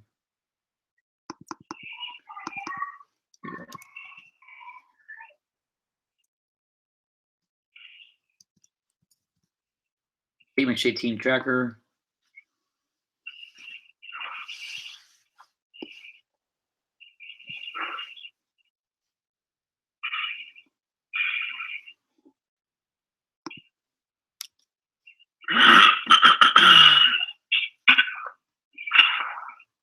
Okay, let's see.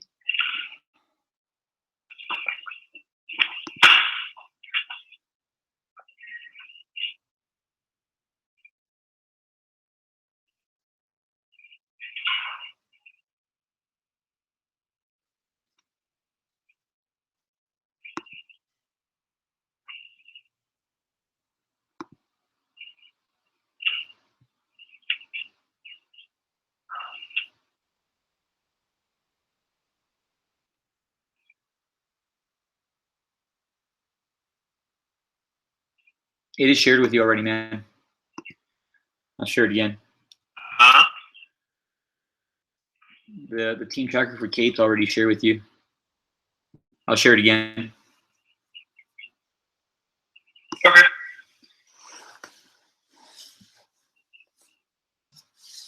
Got it.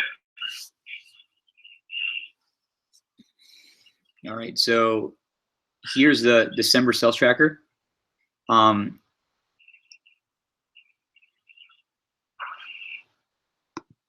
You can see here the last time we tracked was we go from Saturday to Saturday basically, or it ends on Friday. So we're looking to track everything that happened from Saturday December 24th through basically the 30th. So any sales from the 24th to the 30th. So it'd be 4 sales here. Right there. So it would be these 4 sales will go into QuickBooks. Okay. Do you want me to show you how I do it? You got it. Yeah, sure. Go ahead. It's fine. All right. Just to I'll make FYI. sure I'm flat.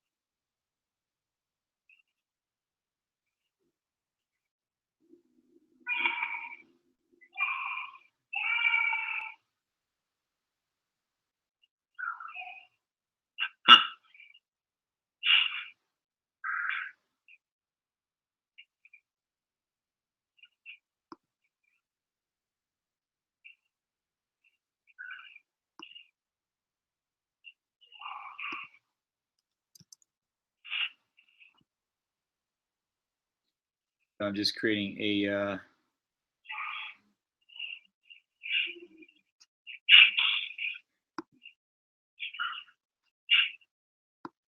new transaction, invoice.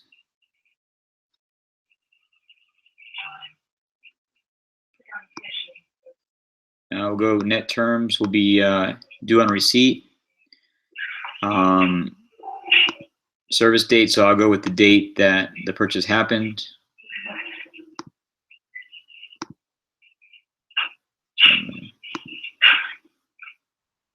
So I'm going to go with Gene Young, December 26th.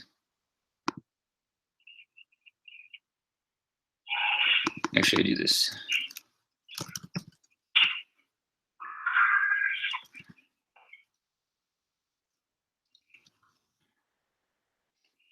December 26th. Product service will be, in this case, they purchase the authority factor payment.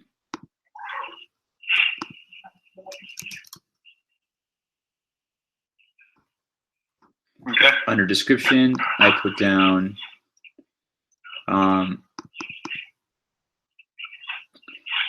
name,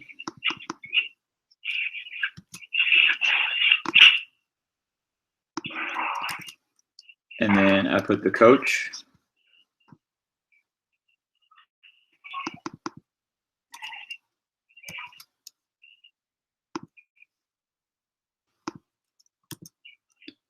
And then I'll put the other information there, which is the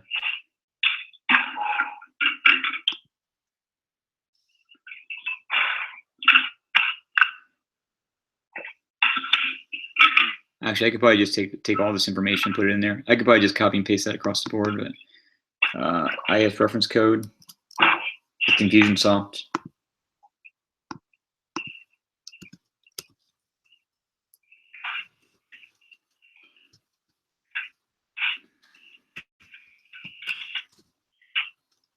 And I just put the right signature link. Boom. Okay.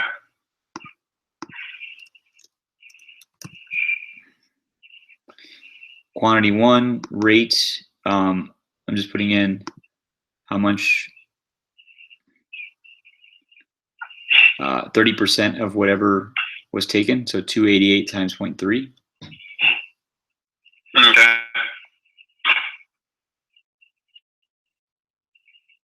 It's 86.4. That's 4 o'clock, by the way.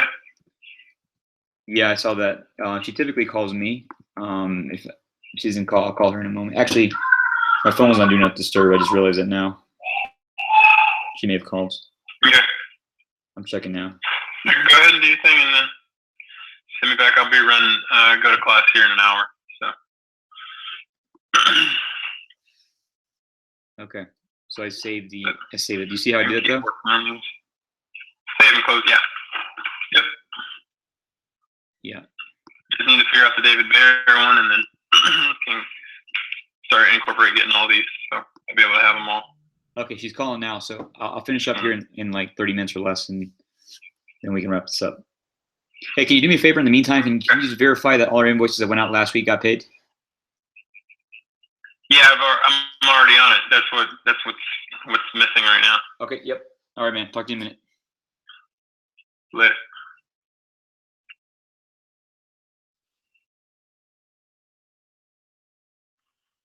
Hi, this is Pam. I work with individuals to help them maximize their talent. My motto, big dreams, big results. Leave me a message. At the tone, please record your message. When you have finished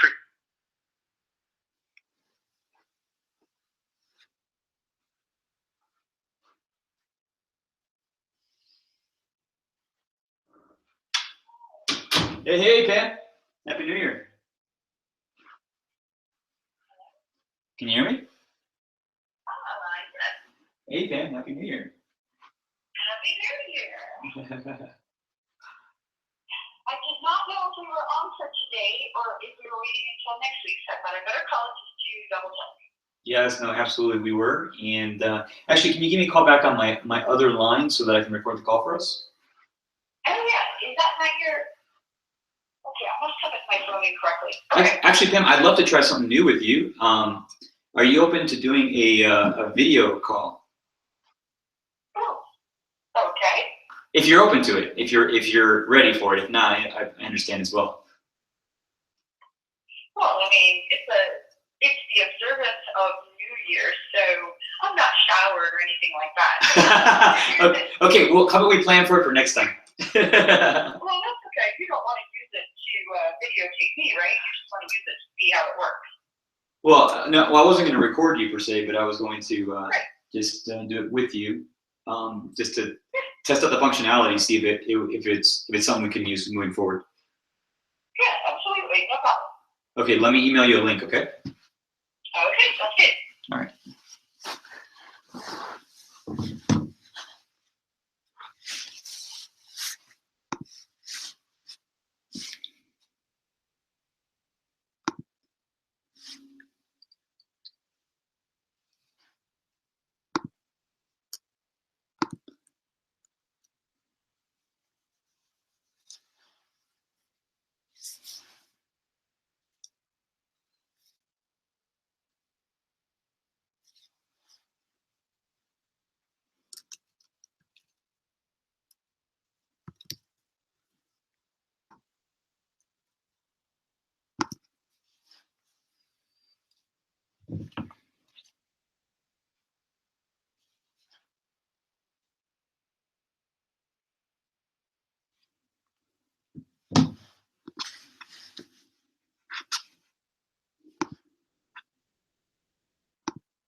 I now command my subconscious mind to direct me to help Pamela in any way possible to better her life by giving the strength, the emotion, the brevity, the human influence, whatever it takes to help Pamela and get Pamela to change her life right now.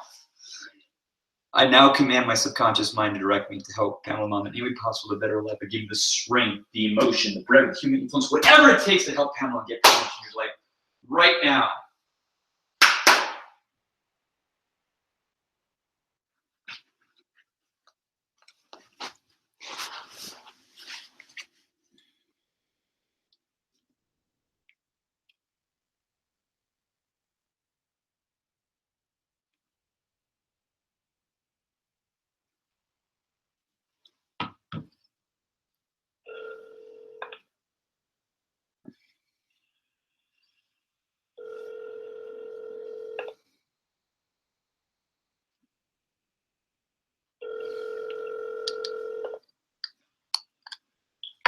Hello? Hey, Pamela, did you get my email with the invite? My computer needed to reboot something. So you sent it to, okay, right here. Oh, it's Zoom in progress. Oh, okay.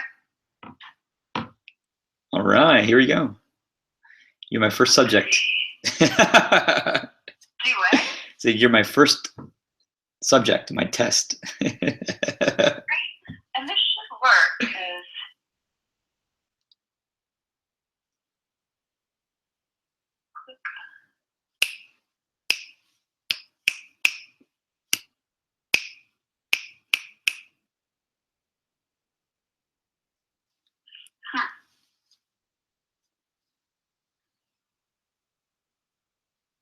I wonder what it wants me to click on.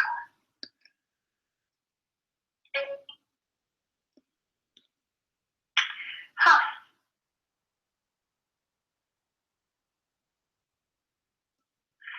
The download should start automatically.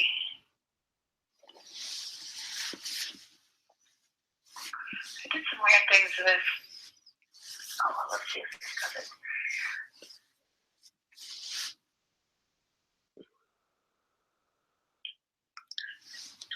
Grab something while we're doing that. Yeah, because Zoom, for whatever reason, had those Zoom meetings and they open, but they just take a second. So that's what you decided to go with Zoom, huh? Yep, we're testing it out. I think we're going to be moving forward with Zoom for all of Elite Marketing Pro coaching calls moving forward. Hold on. Mm-hmm.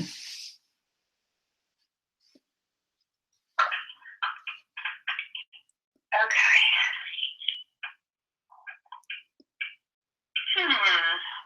That does not seem to be doing anything. Let me see what happens if I just.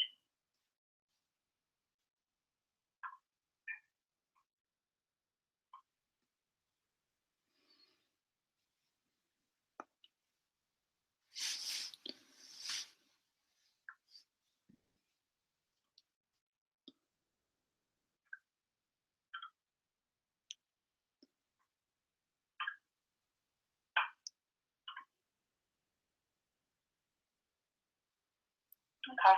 See, for me, that's right. Sometimes I can't just click on the link. I have to copy and paste it, and then it'll go. Okay, is it going now? Oh, it's doing something. It's doing something. Yes, thinking about doing something. Okay. There we go. There you go. It at least got to the join a meeting. Where before, I don't know if it's because I use a Mac, but I can't just click on it. There she is. All right. Pamela Mom. Yeah. Hey. Yay! Hey there. Happy New Year. Okay, now let me get rid of this, right? Yeah, we can hang up the phone. Ah! Oh my god, I look like death. That's awesome. You look amazing. Oh. I'm over here talking to myself. I said, you look amazing. Happy New Year. Yeah. Okay, can you hear me? Yeah, I got you loud and clear. Yay! Okay, let's do this. Huh. It used to be like, huh, oh well. Hey! Hey. Awesome, Pamela. So fill me in. What's been going on for you since it's been a couple weeks since we've connected? The holidays have happened. How high is your screen? How high? Yeah, because this feels like I should get something that puts it up here. That looks better to me. Like I don't look so, I mean, I look pretty crappy, but it doesn't matter. You look great. All right, so I can see you right at your shoulder level. And I'm sitting with my screen about, my laptop is right around where my bicep is at on a table. Okay, fair enough. Yeah. Okay. Because, all right, can you see behind, I'm going to give you a little tour here. You see this? This is now my new recording area. I have my light. I have my window. I have my whiteboard. I have my stands. So this is now my new, for New Year's, so that I could actually just walk downstairs and record. That's perfect. I think it's better because, and I have that, and usually there's, it wouldn't be so dark on this side, but I have this light also that will take care of a lot of the shadow. That's great. So you have you have your studio set up now. You're ready to rock. It is. And it looks weird in the room. Like when you walk into the room, it looks really weird because it's staged for natural light rather than staged to look good in life. Yeah.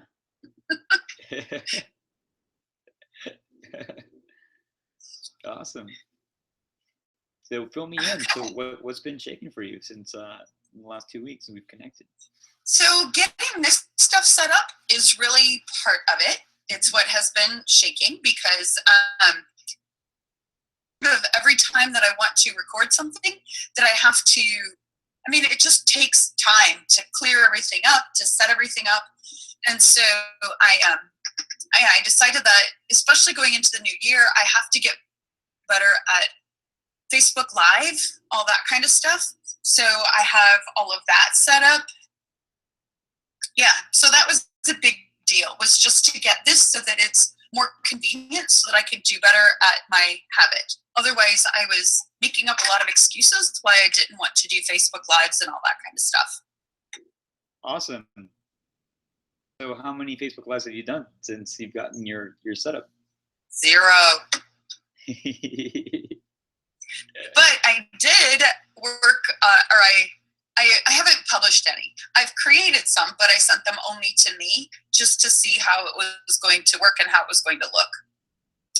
But the other thing that has to happen is, well, I don't always shower for Facebook Lives, but I'm also starting to get like what I really want. I've gotten much better at knowing who my audience is and trying to figure out just how to make all of that work. But that's okay. The other thing that I figured out is that Pro is helping me focus on the high end. I think I told you this already. They're helping me focus on the high end, which is all great. I just don't have many CEOs in my Facebook group. So I am thinking that I'm figuring out how to use that stuff over in LinkedIn, because I think that's where I would actually find those clients, the higher end clients. And then this part, or the Facebook part, is what I'm going to do with, so I figured out that basically I work with high performing people, either as individuals or as companies. I've also figured out that I am absolutely about underdogs. I like people or companies who are not really big. I like them when they are like up against odds or up against bigger things. And I like helping them figure out how to overcome that. So anyway. That's outstanding. Yeah, it's something. No, you're making progress. It's beautiful. Yeah. So what do you feel right now in your business is the one thing? Can I have two one things? You can have two, but then one has to be a priority, or the second one. That's where I'm really torn, because while I understand that it makes more sense to find a big client and do I understand. I mean, logically, I understand that. There's something about, though, finding the individuals that just keeps pulling on me. So if I had to say that I had a priority, I would say it's actually the individual stuff and getting individuals into a funnel and helping them. So right now, what I'm thinking is that I need to do a teaching. I think what I want to offer is a complimentary dream session. Oh, sorry about that. I totally just kicked my dog. I didn't know he was under my desk.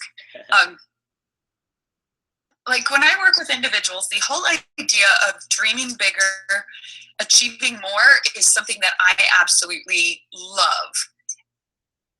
To do is, as a lead magnet, I want to do a dream session. And then after that, I want to do like a $10 create your own blueprint or create your plan or figure some things out. And then the next step would be get into support calls and get into group. I would call them support calls. I talked to you about that. I've been asking people, what would you call it, group coaching or support calls? And every single time it comes back, support calls. It sounds less intimidating. Yeah. So that's where I'm thinking that my priority is. I want to redo my Facebook page. The people who are on it, that's fine. But right now it says, entrepreneurs and that. I want to redo the language on that. I work with high performing adults who believe and then stay what I believe. And then I want to start doing Facebook Lives, the complimentary dream session. I need to write then what happens after that, so that it's the low barrier $10 entry thing. And then once they get it into my funnel, then I can promote the Disarming Drama. I haven't even promoted that yet. Disarming Drama is the online module set that you share with me, correct? Yeah. And I think I don't know. I haven't decided if I need to keep that as Disarming Drama or label it something else, high performance something. Yeah. Not sure. But I figure that within the next 2 weeks, within the next week, I want to have the dream session recorded and ready to go and start promoting that. The next week, I want to have the template for whatever, for the low barrier, like the ebook or the outline or whatever that is. And within the next 3 weeks, I want to be promoting that disarming drama to somebody. That one's still hung up though, because we haven't figured out how to do the payments yet. So we're still talking through that. Okay. So what's the one, what would you say one thing to focus on in this coaching call that would make the biggest difference for you? I think the lead magnet. The lead magnet? Getting that up and running. Okay, got it. And I just want a side note here. So you're talking about doing a dream session. Is that like a complimentary one-on-one coaching session with the intention of signing them up as a coaching client? No, it would actually be, it would be recorded, and it would be there would be some teaching, and then there will be the get out a paper and pen, let's talk our way through it. So it would not be one-on-one yet. It's just a complimentary think bigger. And a lot of people don't even take time to do that. Guys, so this is like a recorded session, an exercise that they would do. Yep. I see. Okay, now I get insight into that. Okay, great. Do you currently do, just a side note, do you currently do introductory sessions, like a one-on-one, like complimentary session with the intention of signing up a coaching client? Do you have a process? I don't. You don't? No, and a lot of that is, when I first started with coaching clients, I did that. And I mean, it works beautifully. Right now, I'm not really interested in taking on more individual coaching clients, which is why I really want them into the group support call kind of thing. Yeah. Because right now I have 3 companies, and each one of them has anywhere from 10 to 18 people in coaching.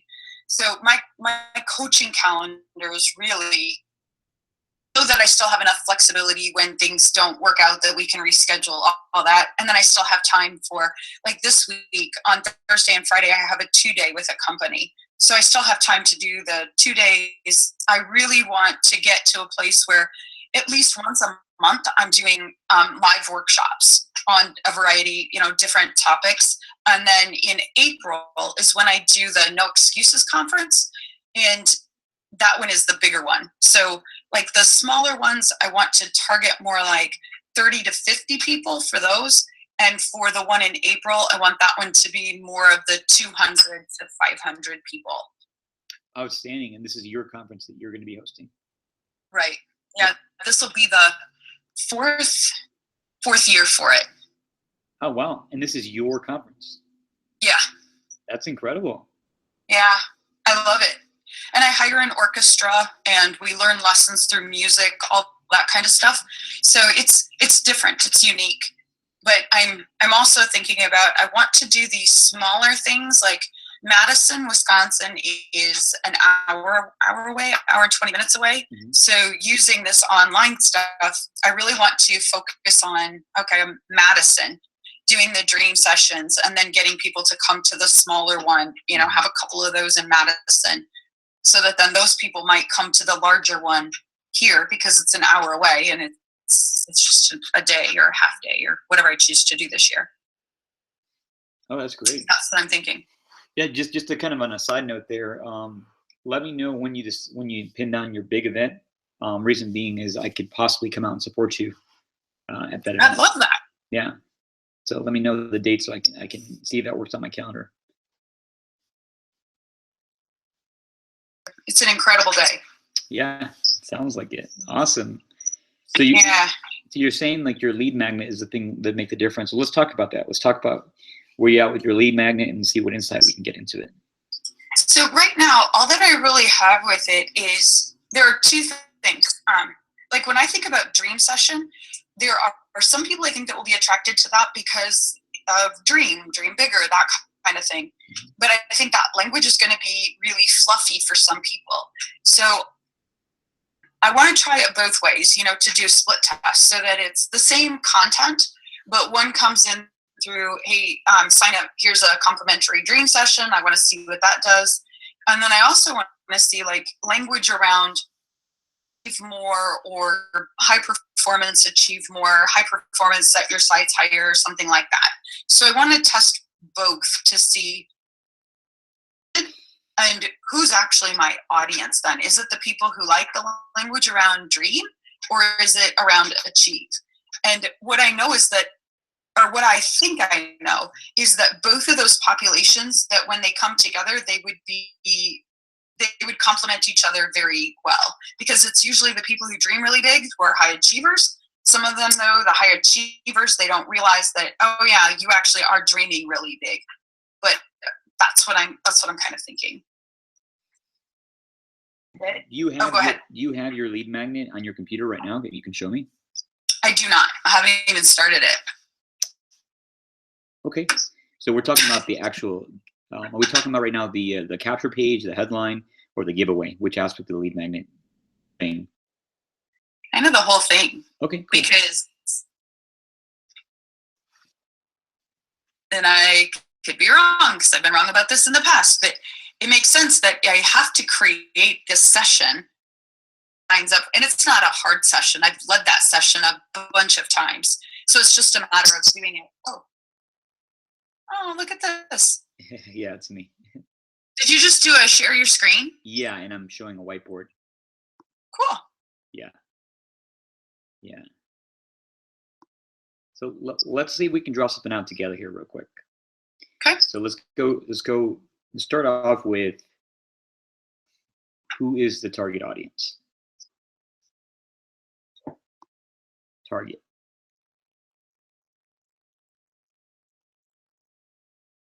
Who's the ideal person that we're talking to? Now, are you just using a mouse to do that? Yeah. Uh-huh. Mm-hmm. Who's your target audience? So target audience is high-performing individuals within organizations. Okay, high-performing. I'm going to abbreviate that. Mm-hmm. High-performing individuals within organizations. Mm-hmm.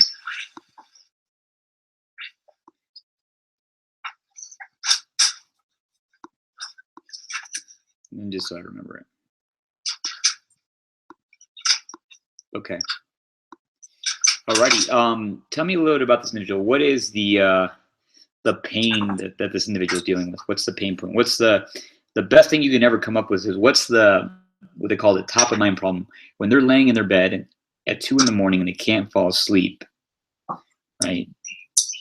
There's a problem on the top of their mind. What is that top of mind problem that this high performing individual within an organization has?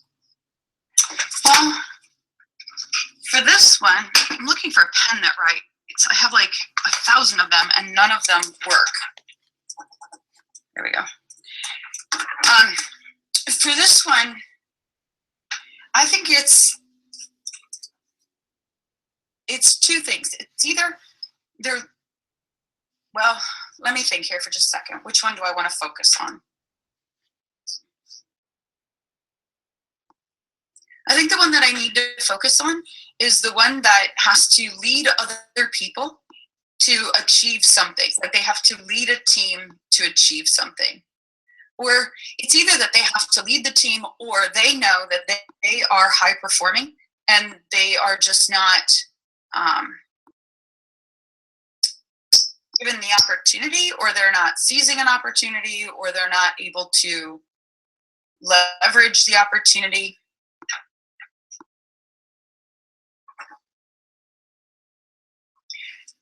Which is, I think, why it goes into like the victim or the drama thing, right? That it's the people who know that regardless of who's around them, they really can be high performing. Yeah. But let me ask, let's see if we can get into a specific example. Can you tell me a little bit about maybe one of your current clients who is a high performing individual within an organization that is a current paying client of yours? And we can discuss what their actual, ask you a couple questions about them.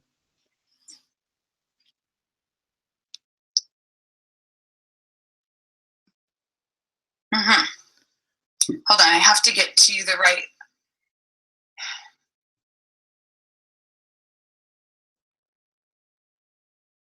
So everybody that I work with right now, they are all directors and C-levels. Because all of the everybody I coach is through an organization. And so it's the president, CEO, whatever, and then all of their highest people. And that's not who this would actually focus on. I see. So let's get clarity on who we're focusing on. So it's a high performance individual within an organization, and it's not the CEO and it's not the director. So right. Who is it? It is more like I don't know that this is the language of it, but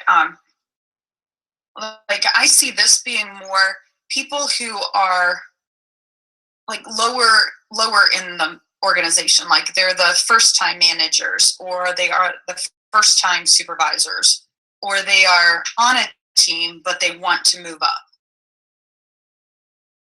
Because like the CEO, that whole line, they would hire me for the coaching. This is not for them. Got it.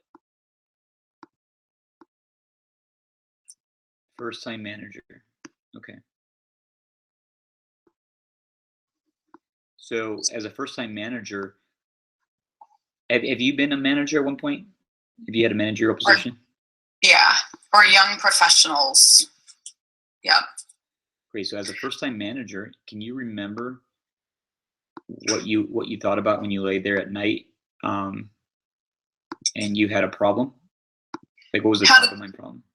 Yeah, it was usually around how to get the most out of the team. So typically a problem or fear has something to do with some kind of pain, right? Like if I don't do something, then something painful is going to happen. Or some kind of pleasure, like if I do something, I'm going to get some kind of like really desirable outcome or reward. What would happen if that manager didn't get the desired outcome from their team? Usually it's, if they're bad managers, it's the idea that they lose their team or nobody wants to work for them or they don't produce. Like, this is where I have a hard time because like I was never, well, maybe I was and I just didn't know it, but I was more of a dreamer and what could be possible. So even though, even though we were not seen as, oh, you're going to achieve something great, in my head, that never mattered. It was, well, of course we will. We will achieve something great. So I was, and I mean, I don't know, this has been a very long time, but it's the idea of I really do dream about things, and then it's let me figure out who I need to become in order to achieve whatever that is that I'm dreaming.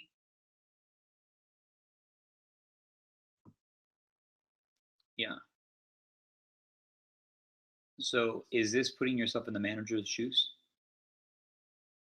Well, when that's how I was as the manager. Okay, as a manager. Got it. Okay. Because it was, like I would think about who do I need to schedule when so that they post and who works best together and who has skills in what area and what feedback do I need to give them and how can I help them become better. So that is what I think about. So when I think about pain though, and actually this is who is attracted to working with me are the people who, even within the CEO groups, it's I realize that my team I've hired great people, but the idea of I just hire great people and leave them alone, that's stupid to me. Right.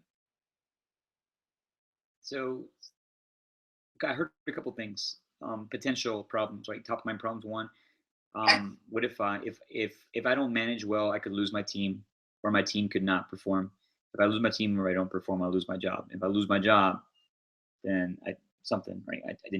We can go that far. We really want to get to like the deeper underlying fear that this person might have. So what would happen if the person, the manager, if the team doesn't follow them and they don't perform, what happens? I'm assuming it's they lose their job.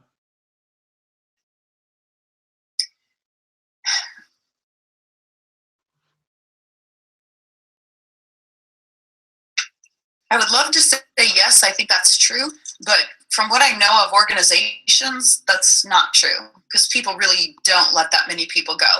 They actually just kind of limp along.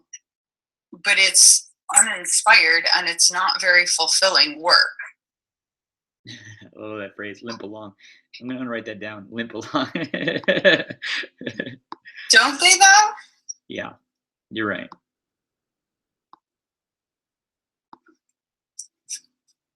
Does a manager get frustrated when they have a team of people who are limping along? Like maybe they're just dragging their feet and they're not living their full potential? Absolutely. It's interesting though, because they think that the issue is that the other people aren't doing their job, when the truth is the manager isn't doing their job. Right. How do you like writing with that? It's having some fun here, like a kid with crayons. So, so consider that we may not necessarily come to a solution, but I just want to kind of take you through the process of like, hey, who is that target? And we started off with high performing individual within an organization, and then we were like, maybe it's a CEO. No, it's way below the CEO. It's a manager. And then we started talking about, okay, when that manager is laying in bed at 2 a.m. and they can't fall asleep, what are they thinking about? What's the top of mind problem related to being a manager? We talked about maybe, hey, my team isn't performing, or I could lose my team. Maybe my team is, maybe they're limping along. Maybe they're not motivated as much as I'd like them to be, right? You didn't say this, but what comes up for me is my hallucination is like, hey, if the team doesn't do well, then the manager doesn't look good, right? And they have a fear of looking bad, right? Mm-hmm. Maybe some insecurities around what their team, what their team thinks about him or her. I don't know. I've had an experience I wouldn't a manager per se, like was my role, but I had a leadership position where I was managing, groups of people in the military. And I definitely, would think about, hey, specifically when I wasn't being an example, like if I did something that wasn't like thing to do, I would kind of get in my head about it, and also wondering, hey, what are my team members? What are they saying about me? What do they think of me? Right? How much do they respect me as a leader? Do they respect me as a leader? Some of the questions, how good of a leader am I being? Some of the questions that came to mind when I was in that position. I'm just speaking right now. I don't know if anything was coming to you from this. So what did you hear from all that?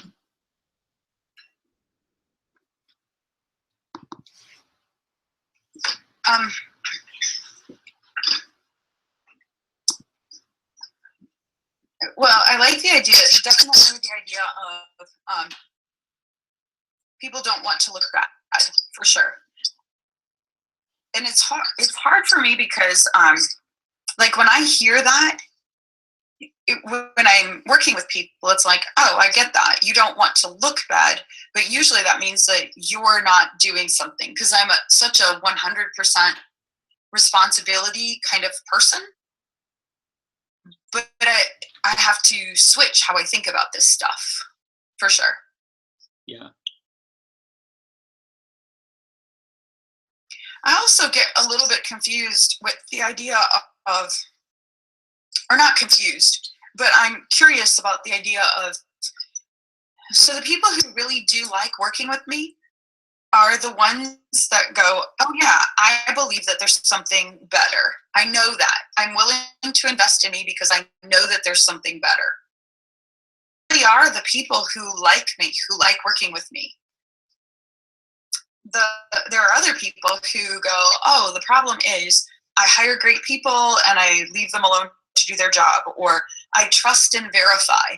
They hate working with me because it's like, well, okay, but you verified they're not doing a good job, which means you have to do more of your job. And then they are not the people who like to continue to work with me. On this end, I'm always curious about who am I supposed to be attracting to work with me? Yeah, that's a good point. So you get the distinction of like who in the past has been attracted to you and who hasn't. Who should you target? I'm a big fan of looking at what's already working and maximizing that opportunity. Right? Maybe taking a look at the people that are working with you, why they're working with you, and really look to find more people who are exactly like that.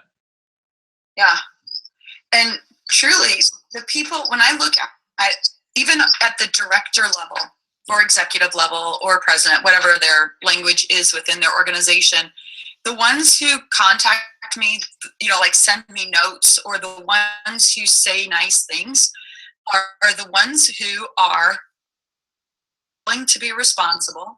They're willing to look at what's in control for them. They're the ones that the CEOs end up leaning on. And there are even CEOs who say, all right, I understand I'm the CEO, I have the title, but I also know that I'm missing, that I'm not tapping into all the potential that's on my team. What else is possible? So there's like this underlying theme. I have a woman who's not even in an organization. She just had this dream that she wanted to help to bring God more into this community, or help people see God beyond church. I'm like, okay, yeah, we can start working together on that. And 3 years later, she has a concert, a free concert, 4,000 people attend. And it's all because she has this dream and she wants to go after something bigger. These are the people who really like working with me, who end up saying, wow, if we had not been in process, it wouldn't have happened. But I also know that if they wouldn't have been super on fire to think bigger and go after something bigger, it wouldn't have happened either. Because when I work with like a sales director, like their national sales director, who says, oh, I want to hire great people and leave them alone. Through coaching, it's like pulling teeth to work with me.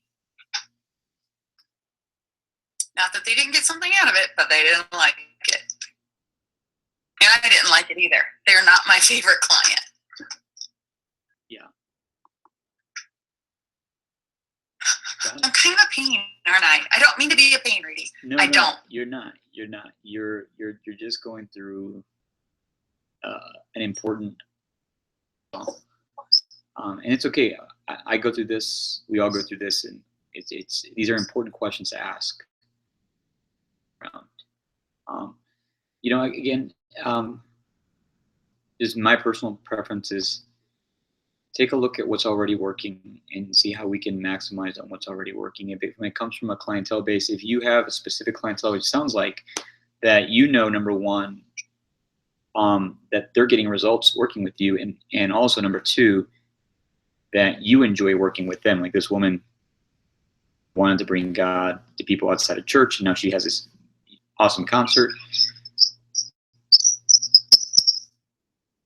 If you're your ideal person, then and it's good for business, like that's, and you're okay with serving that person, and it'll get you to where you want to get to from a business perspective. Like, let's figure out a way to find more of those people. Figure out who is the ideal person that you actually want to spend time with. Let's get a plan together for you to add more of those people. Because see, within the organization, sorry. It's okay. My microphone missed or something. Within the organization, I know that the people who like working with me are the ones that aspiring to. What is that? The feedback? Can you hear that? I'm trying to see if I can reduce it on my end. It might be my computer. The video stopped. Video stopped. Okay, yeah. I did that so I could reduce the bandwidth. It looks like it's a little bit slow on my end. Yeah. There's like a 2-second delay. Okay, and when I hear it.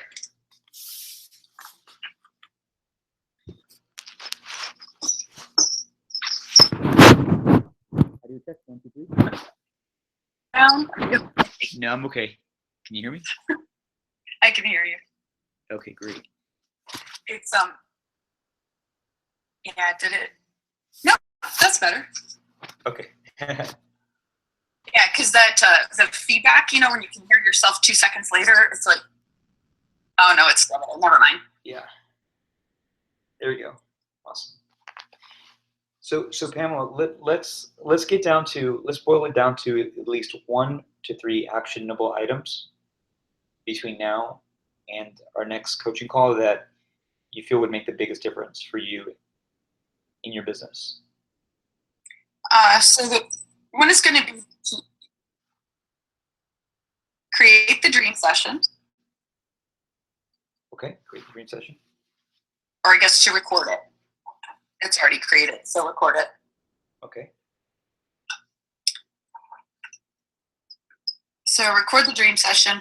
2 is going to be start doing Facebook Lives on the page. Yes. Rewritten. And then start doing Facebook Lives.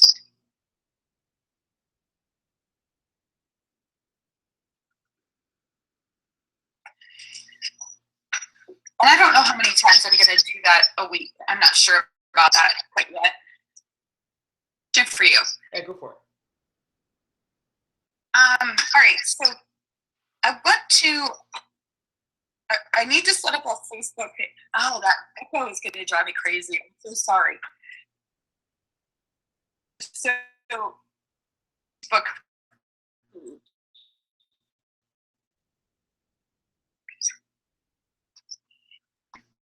If I do a Facebook Live from within that group. Yes. Yes. Yes, they can. If it's for a closed group, can they share? That's a good question. I don't think so. If it's a private group, it's locked up. View. But you have to give them permission.